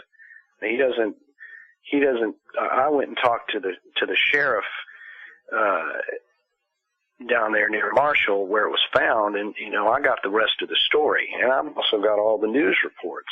I got everything, and that the documentary Hunt for Bigfoot, which sort of used that skeleton as its centerpiece, was worthless. I mean, it was just, I'm just looking at it thinking, are these people idiots? I mean, they're not even going about the investigation right, and they're not getting the right people to comment on it. They're only getting one side. And so this skeleton's just been a can of worms, and in a way, well, this brings another point. In a way, I kind of saw why no one else has written a book on this, because I'm in very dangerous territory by writing this book. I'm gonna piss off a lot of people. Yeah, I think, and I was a little worried at first when I started trying to write the book. I'm coming at it as an outsider, but I'm just a journalist, and in this approach, and a researcher, and I wanted to lay out the story, and that's all I'm doing. I'm using, I'm backing it up with interviews, and newspaper accounts, and other people's words, and I just tell the story. But people get heated under the collar about that skeleton thing. People just have told me flat out that, don't say anything about that skeleton, Why? Why would they say, don't? Well, I don't know. That's what I mean. It's pretty clear, the whole story. I just don't understand why we have to sort of keep pretending, basically, about the whole thing. And I've seen, the forums and the questions about it, and I wanted to set it straight, because if I'm writing the history of the Thought Monster, well, that's a part of it, and I'm not going to avoid it. I'm not going to tell part of the story. I'm not going to tell one person's side of it. I'm going to tell the whole thing, and that's exactly what I did. And at great risk to my own well-being, but so be it. That was part of my job here. And so I guess I don't have an answer as to why Smokey keeps up the ruse with the whole thing. I really don't. And in defense of Smokey, he's getting on in years. He's not he's had some health issues and stuff. And I think that the Thought Monster for him has been a blessing and a curse, but I wish he'd just give me the skeleton and be done with it. Exactly. Yeah. I'll do something with it, whether I just let people see it freely and pack it up in a crate, send it to Lauren Coleman up in Portland so it can be put on display in the museum and put an end to this. There you go. Yeah, even that. And it should be out there for people to see, and I hope that someday myself or another friend of mine could get a hold of it. It would be awesome. Maybe that will happen. I fear that it'll be junked and thrown away because it is hidden and it's treated sort of like just to keep up the shroud of mystery. It's just been hidden away. It's a strange thing. Yeah. Maddening is the word I would use to describe it. Yeah, maddening. You can tell. And you can tell, when I'm talking, I'm just like, I don't know. It's hard to, I just don't know what to explain about it. It's something that I can't explain, Right. It's frustrating. And like I said, it would be permissible to me personally if this was like something that popped up like 2 or 3 years ago. It's like, okay, I understand you want to sit on it, but it's like, dude, 20 years later, let it go, man. Set the skeleton free, dude. There's not even a picture of this thing. Like, come on. This is ridiculous. Yeah, if I would have if I would have put a picture of that thing in my book, I mean, you know, I better have a lot of money prepared to defend myself in court, because it would have been. I mean, I'm already at risk here. But now, what do you mean? You've said that a couple times now. Like what? Well, like some Southern justice here, that kind of thing. Well, no. I mean, I don't think I'll be hanged or anything. All right. You know, there's been a lot of money issues back and forth, and this plays into, even crosses over into the movie The Creature from Black Lake. The guy, the McCulloughs that made that movie, they own part of the skeleton, or did own part of the skeleton. Smokey owned part of it. There's all these parties that, quote unquote, own part of it for some bizarre reason. To me, if you're going to own it, either you display it or make money on it, or just shut up. But, you know, there's other people at play in here that, for some reason, want to keep that thing as if it's like an alien body from Roswell, when we know it's not. Right. That's the thing. Yeah, I'm sending you a picture of they just found a mammoth skeleton that it was just ironic that it came up today when I was reading the book, because it looks actually, if you cut the head off, it looks kind of what I imagine this thing looks like. But but yeah, it's a frustrating. You hit the nail on the head, though. It's like I'm sure to the rumor mill and to people who just hear about it, they imagine it almost like this Roswellian alien that's tucked away, hidden somewhere. But it's like, if an average person had an alien body, again, I go back to this, 20 years, man, you know? Yeah. It's like, that's why I really applaud you. I mean, you're on the side of truth. And that's what this program's about, and that's what these listeners want, you know? They don't want someone coming on here telling some shadowy story about a mysterious skeleton that surfaced, but we don't know exactly what the story is. I mean, the story's in the book, folks, Beast of Boggy Creek.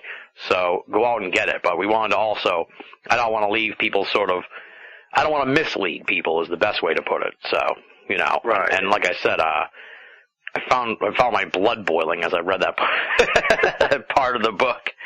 I'm glad to hear that feedback. I wanted to put the truth out there, because really, I mean, it's a fascinating, strange story, no matter what the thing is. I mean, it was still a cool story, and I don't even have to make, you know, I could have upheld all kinds of mystery about this and that, but dude, I'm just laying it out there. Here's the story. Here's what it is. It still makes for interesting reading without me having to fudge anything or do anything. I wanted to tell the complete truth, because I've been standing in a room with very extremely highly prominent Bigfoot researchers, people that everybody knows, and I've heard this subject come up with this skeleton, and I could see how nobody knew the complete story, and I'm just sitting there going, why are we even talking about this thing? It's just forget it. Yeah. You know, and it's because there's been so much misinformation and no information that it's considered to be some viable evidence. But hopefully now, I'm glad that now the book's out, everybody can just read it for themselves, and now we can move on. Exactly. Now, to sort of tie a bow on the Fouke monster and the Beast of Boggy Creek, in a sense, you know, contrary also to what people may think, you know, there was this flap in the early 70s, and before that, the flap in Jonesville, but the monster didn't go away. You know, people may think, okay, well, this is an isolated thing that happened. It was a frenzy. It was maybe mass hysteria, and then nothing ever happened again. Like, these reports continued onward into the 80s, 90s, and the aughts, right? Right, yeah. That most people had that impression. Oh, that all happened back in the 70s. That was cool, you know. And, you know, when going into it, I pretty much had that belief as well, because, you know, it had gotten so much attention in the 70s and movies, and then they started making crappy sequels. You know, now it's just laughable. So it kind of backfired, and any further sightings didn't really get the same respect or coverage as they once did. So in order for me to detail all the sightings that have happened since, I had to go up there. I had to talk to people and do a lot of personal research to get the stories. And what I discovered is, in fact, there's been many sightings since then that were even, in my opinion, more compelling than the early ones. I've got sightings, and a really good sighting in 1981. A young man saw it in Jonesville, which I personally interviewed this guy. This will be the first time that story's out. I've got, in 1991, there was 2 sightings in which more than 5 people saw the thing at one time. Yeah. Which is amazing. I mean, and that was in a short period of time, and I talked to 2 witnesses out of 5 that saw it in this one instance. And, those sightings in the 90s were amazing. There's several more. And then, I talked to the retired Sheriff Phillips, who was involved. He was there since the get-go in the 70s, and he told me about a lot of sightings in the 90s. He said, people reported them. We just didn't run to the newspaper or anything, or, there's no reason to. And they sort of got swept under the table. And so, and I even talked to people who had sightings in the 2000s. A girl, there's one in my book, there was a sighting in 2010. And of course, once the book comes out, now I learned of a sighting in 2011. So, whereas I thought there'd be no part 2, I'm already thinking, oh man, this just it never ends, man. Yeah. So this thing is a presence down there. It wasn't just a one-time thing. It seems to be still in the thick of it, if you will. No pun intended, I guess you could say. Right. Yeah, definitely. I thought it was interesting, too.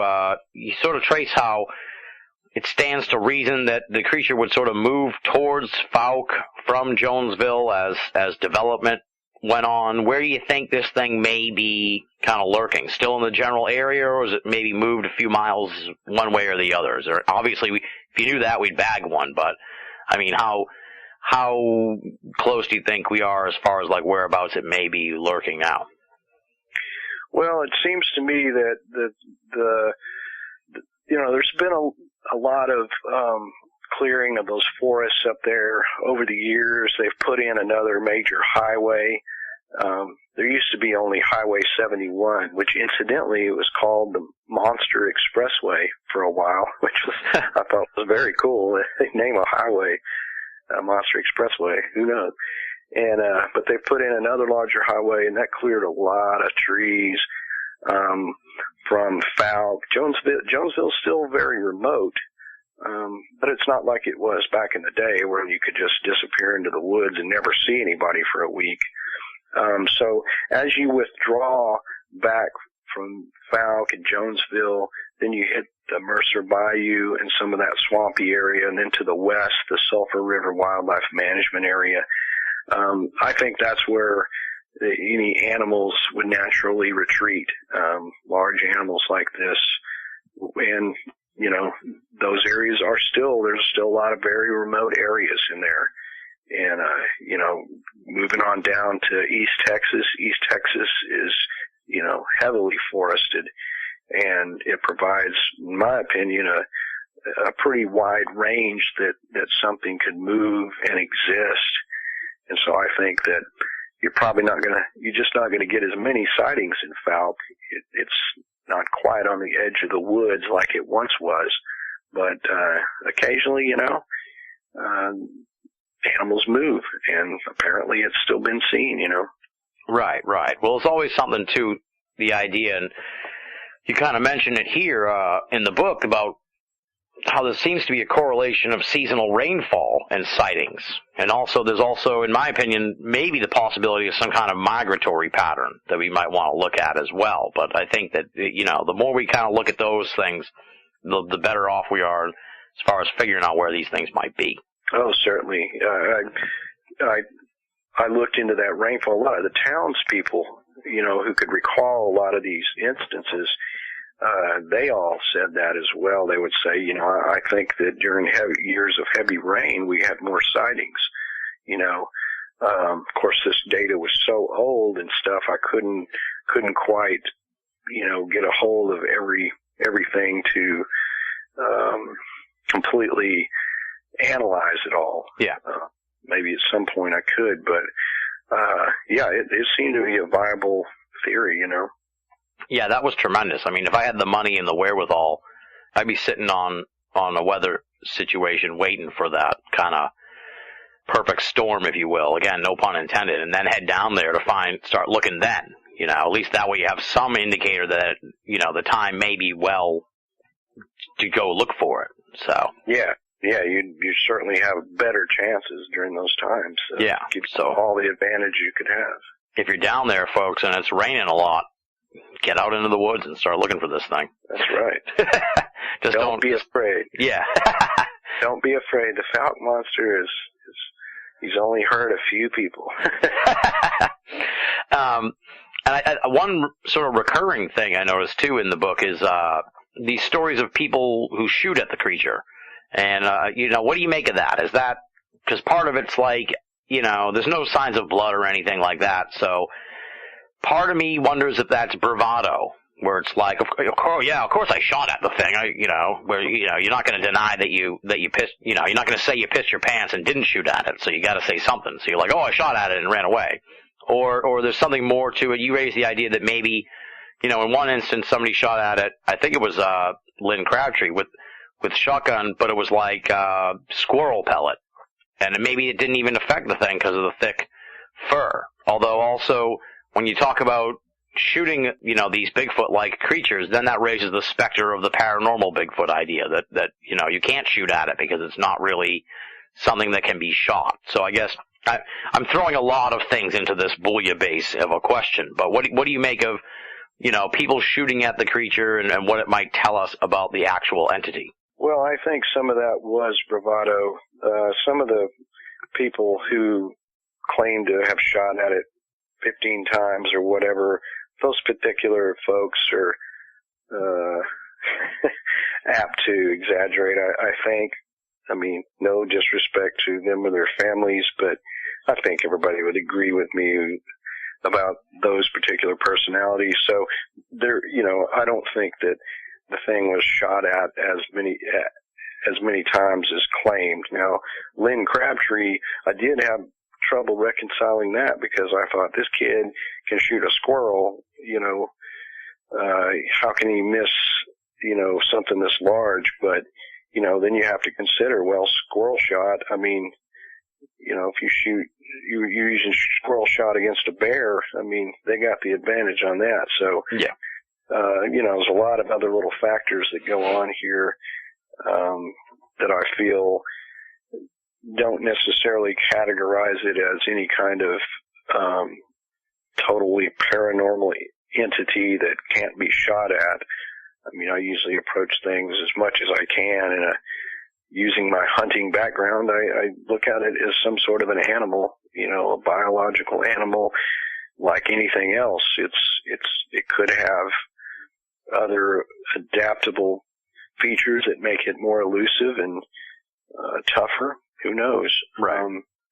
But I never found, in all the shooting and all that stuff at it, I never really got the vibe that people were implying that it was able to disappear or anything like that, or that it was likely to even done that. In most of the times when it really could have been shot, like it was seen by this woman hunter in 1965, in most cases everybody would, they couldn't determine if it was a man or an ape or just what it was, and so they were reluctant to shoot at it.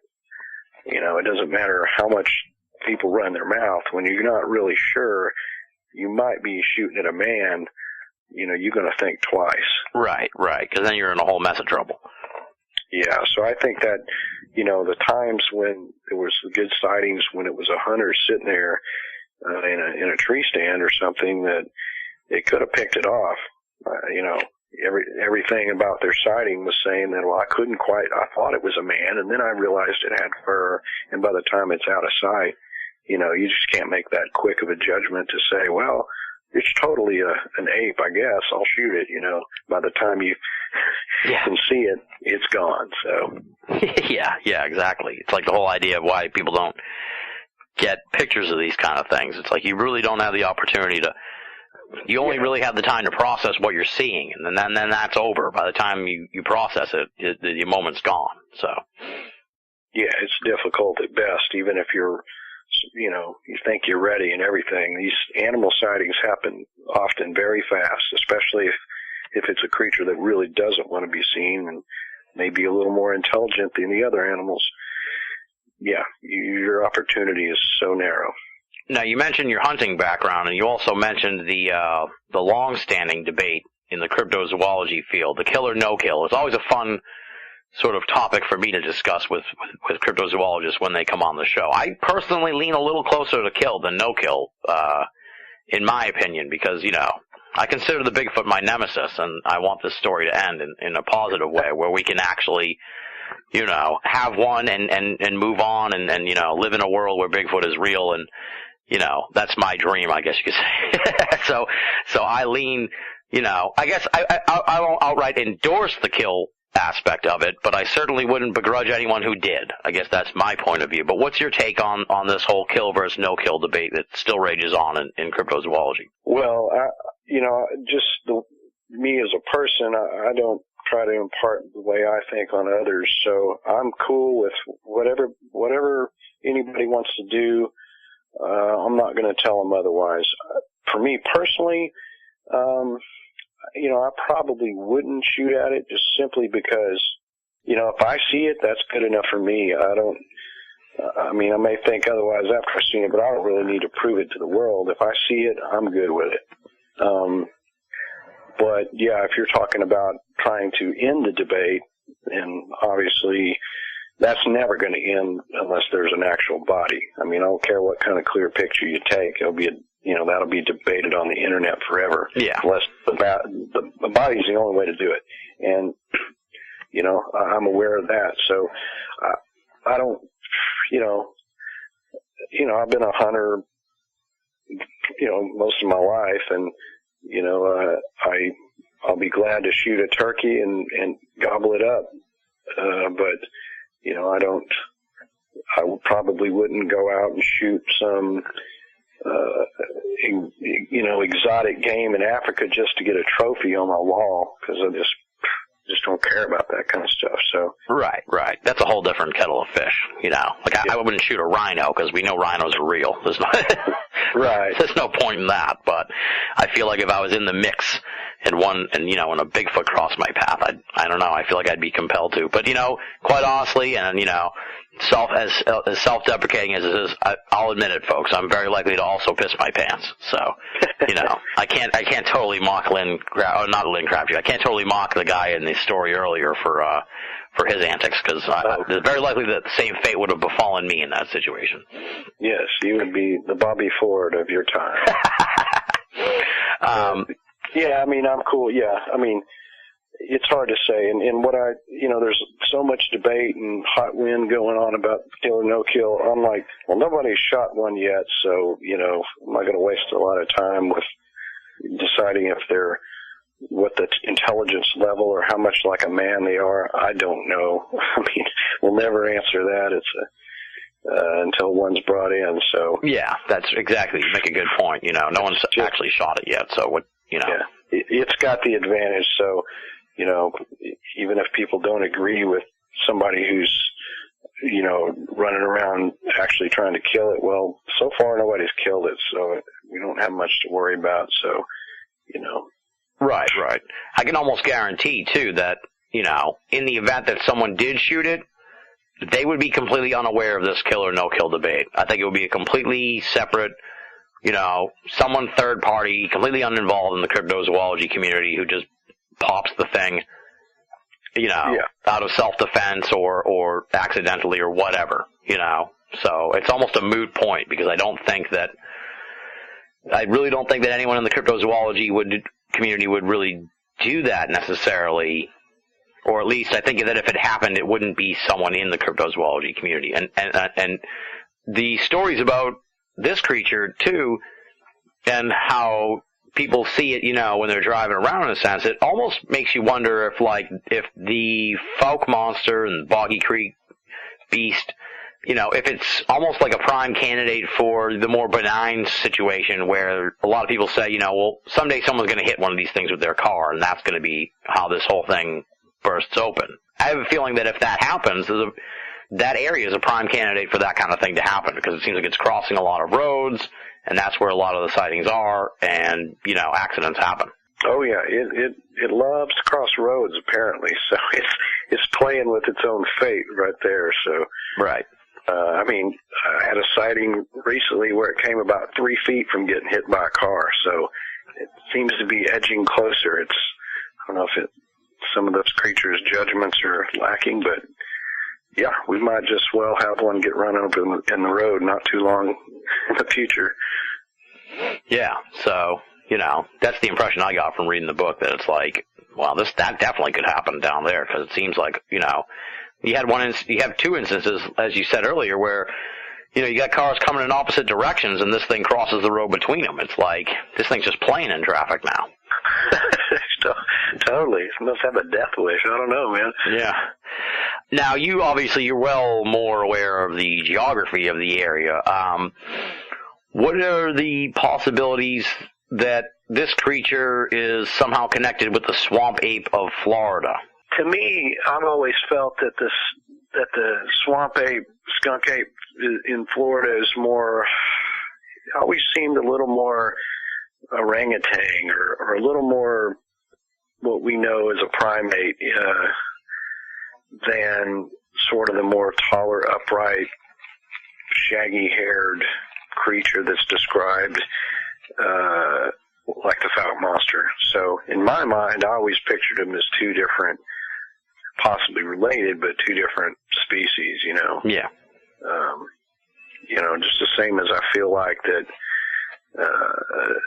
the Pacific Northwest variety of Bigfoot, Patty and her kin are probably definitely different than the Fouke monster. So, he sits somewhere between a skunk ape and a Bigfoot.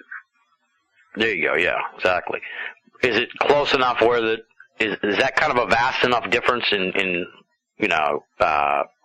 space where it's likely that these are different creatures? It's not like, I guess what I'm trying to say is like it's not the possibility this thing could travel from Florida up to there, or is it small enough? Is it a large enough distance between the 2 that they could be pockets of different animals? Yeah, definitely. Yeah, it definitely probably couldn't travel that wide of a range. It's a pretty good jump. There's a lot of swampy areas from Louisiana, Alabama, Georgia, all down there, but it just seems too far. This would put these things just too much in the eyes of witnesses. So I think they've got to be more reclusive, which kind of isolates them into their own regions a little bit more. All right. And then I guess to sort of head towards the close here, you do a great job in the book of addressing all these different theories as to what this thing is and sort of canceling them out. And we don't have to go through all of them, but I'll just sort of hit on them so people know what's in the book. You do a great job of sort of dispelling the idea that these are escaped circus animals, or that they are the creation of moonshiners trying to hide their stills, or that, they're the result of moonshiners who've been drinking too much. And I'm sure that's probably something that a lot of ignorant people say right away. You got a bunch of country bumpkins down there, and they're drinking too much, and they see these things. From the stories in here, I can't recall a single story in there where anyone was said to be out drinking and they ran into this thing. A lot of instances, there are a bunch of people together and stuff like that.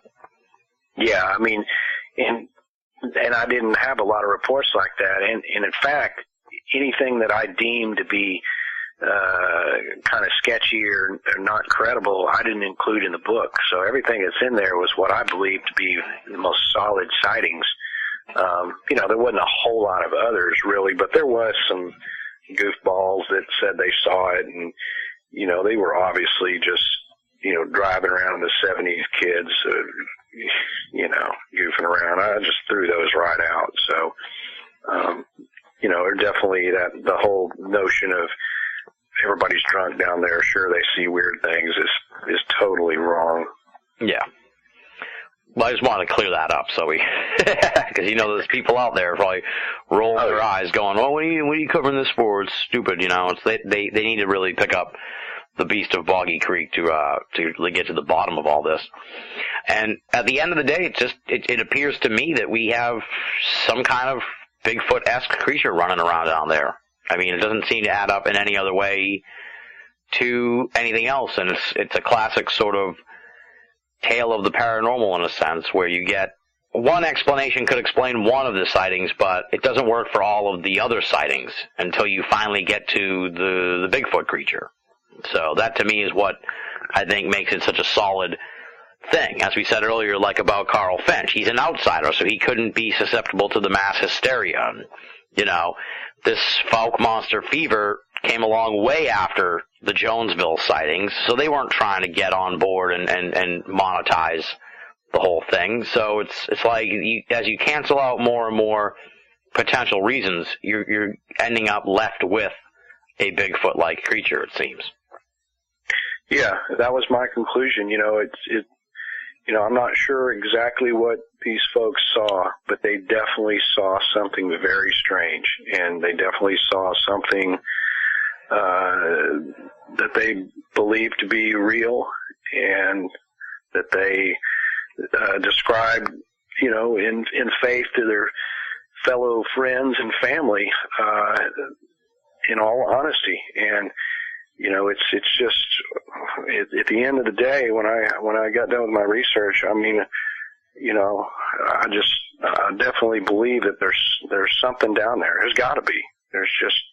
You just can't dispel all these sightings, And people should know too that this area now is, with the advent of the internet and stuff, there's groups down there who are on top of this thing. This isn't sort of slipping through the cracks anymore, which is a good thing. Sounds like, as the internet came along, we got a chance to really focus in more on the Fouke area and the Boggy Creek realm to get closer to getting to the bottom of this and actually collecting better sightings and really being able to investigate them better. Oh, certainly. The way, the exchange of information among area researchers in Texas and Arkansas and Oklahoma and so forth, it's great, and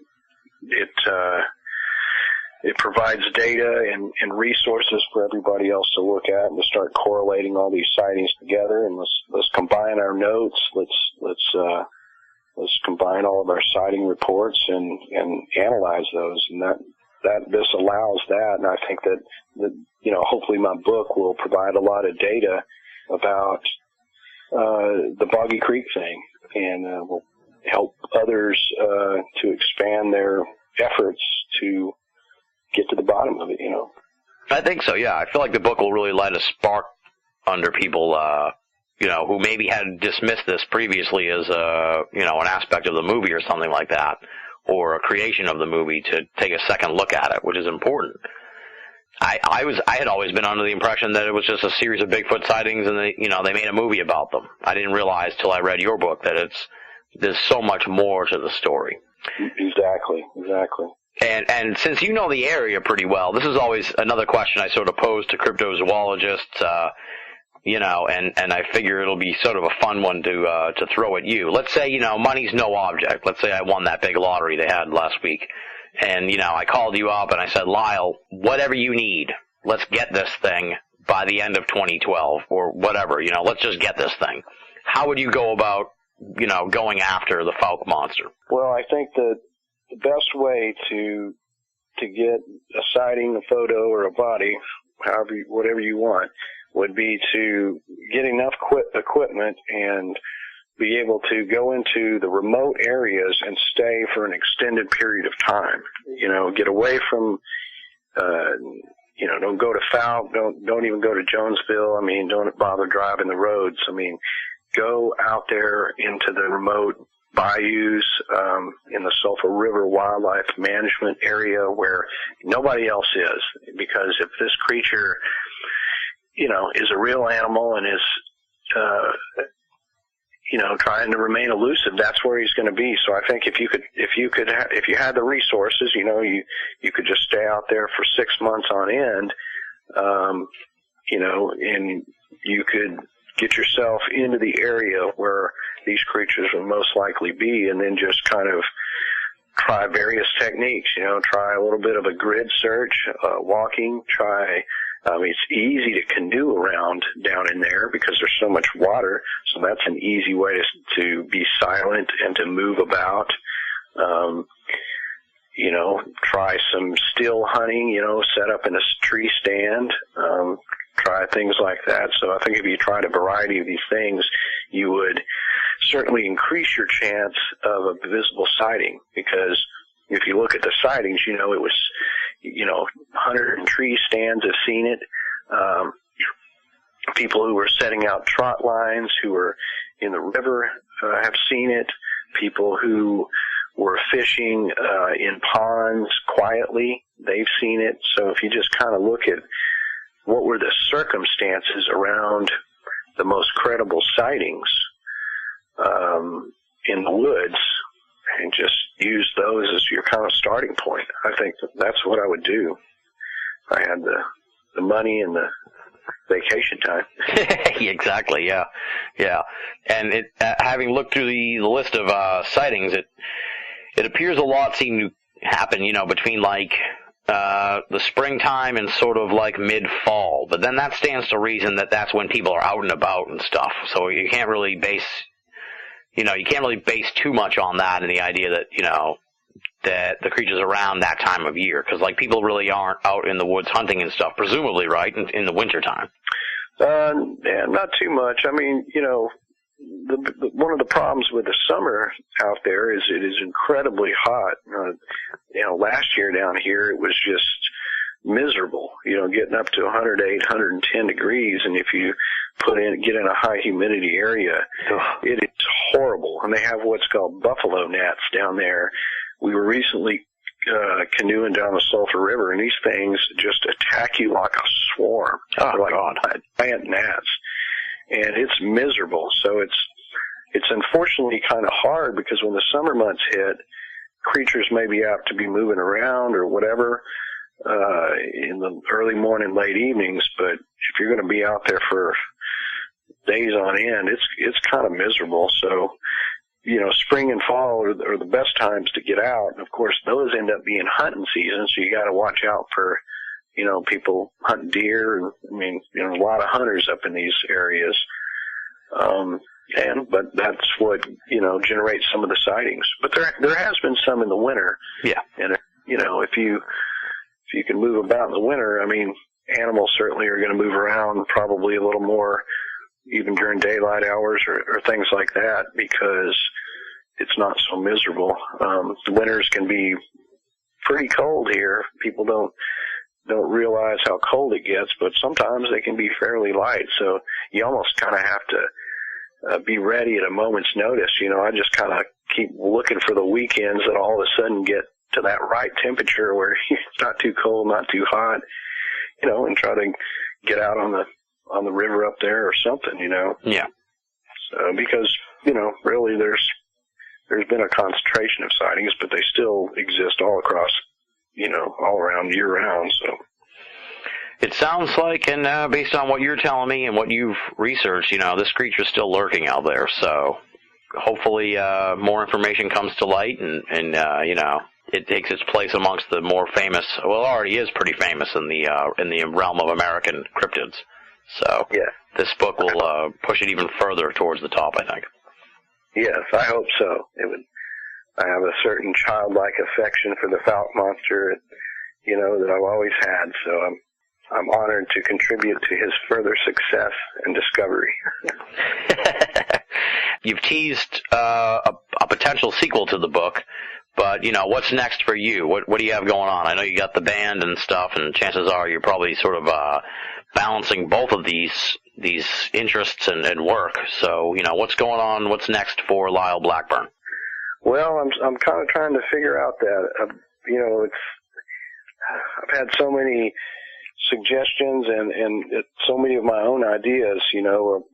I've thought about doing some documentary stuff. I want to write another book. I've got an idea for kind of a similar style book. I am interested in doing a sequel, and I think I could really do it, but I want to let it rest a while and firm it, and see what comes up out of the first book. So I think down the road I'll probably end up doing a sequel, because there's already been some really cool stuff that I've discovered and some stuff that I didn't put in the book that, man, people would be interested in. So I'm not sure what the next thing up to bat is, but I've got a lot of crazy ideas, so I'm sure it'll be big, whatever it is. Exactly. That's always good. And, of course, folks can stay tuned to monstrobizarro.com. That's your website, as well as folkmonster.net. Links are all over Banal of America, so be sure to check that out, folks.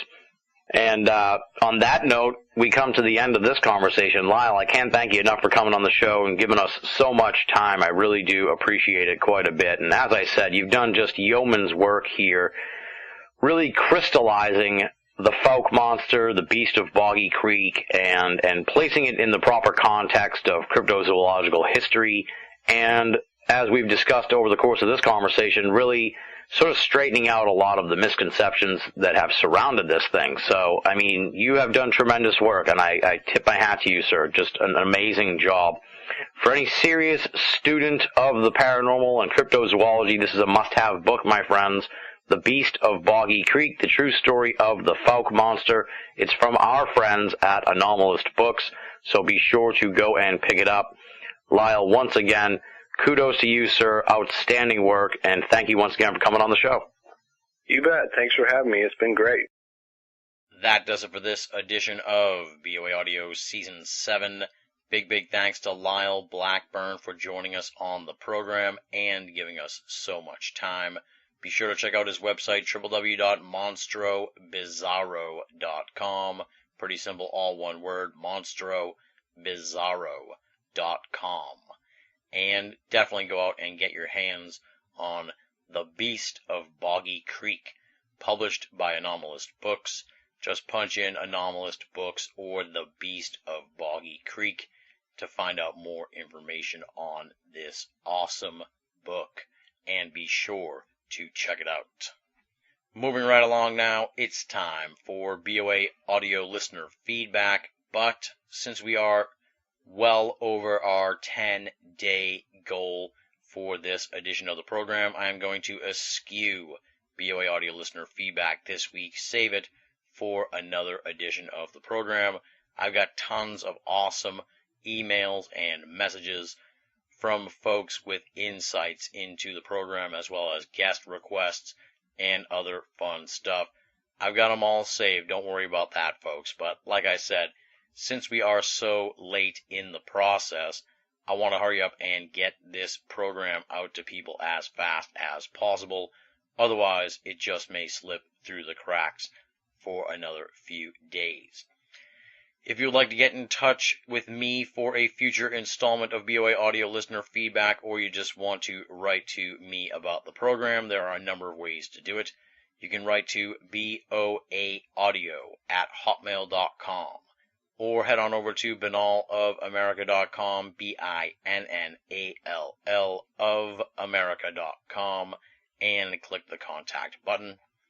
And, of course, you can join up at the official BoA forum, the USOFE.com, THEUSOFE.com. We like to call it BoA's Paranormal Playground. Lots of fun discussions going on there with regards to the paranormal as well as pop culture. In addition to all that, I am, of course, on Facebook and Twitter. Just punch in BINNALL, and you will find me there very easily. Feel free to befriend me, follow me, or poke me. It's all good. and I'd be happy to have you as part of my online circle of friends. And finally, I would be remiss if I did not plug Banal of America on Facebook. Just punch it in, Banal of America. You'll find our Facebook page. Please like us on Facebook, and you'll be given access to insights on the program as well as teasers for upcoming editions of BoA Audio. Up next, please allow me to thank the outstanding and esteemed BoA staff: Leslie, Chiron, Regan Lee, Joe V, Tina Senna, Richard Thomas, Marla Pena, Bruce Pretty, Tony Morrill, and our webmaster, Jeremy Boston.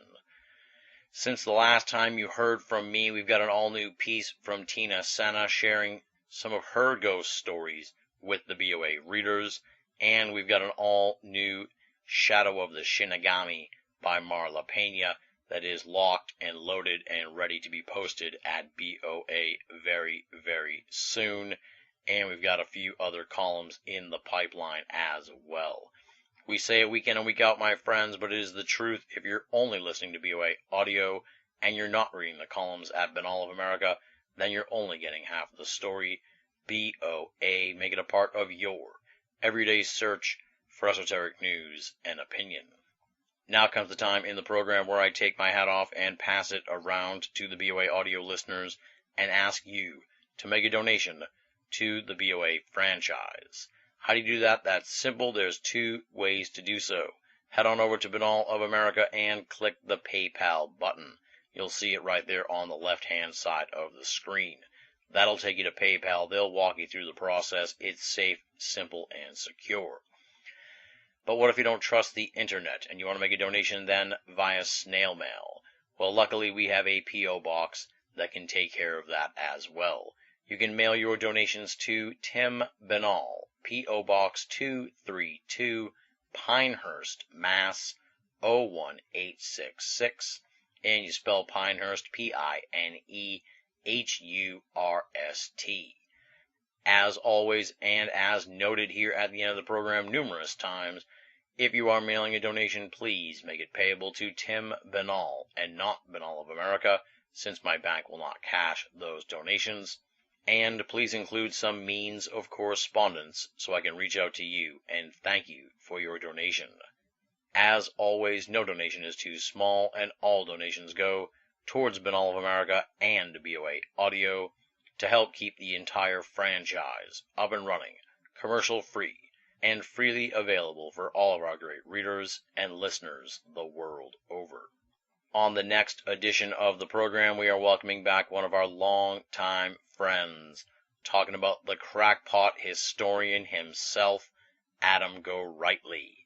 Adam has a new book out titled Happy Trails to High Weirdness, and it is a collection of musings and anecdotes from Adam's lengthy career looking at the world of the paranormal and parapolitical. Always fun when I get the chance to sit down with Adam Gorightly for an extended conversation on the world of esoterica, and that is just what we have done. Happy Trails to High Weirdness, a conspiracy theorist's tour guide.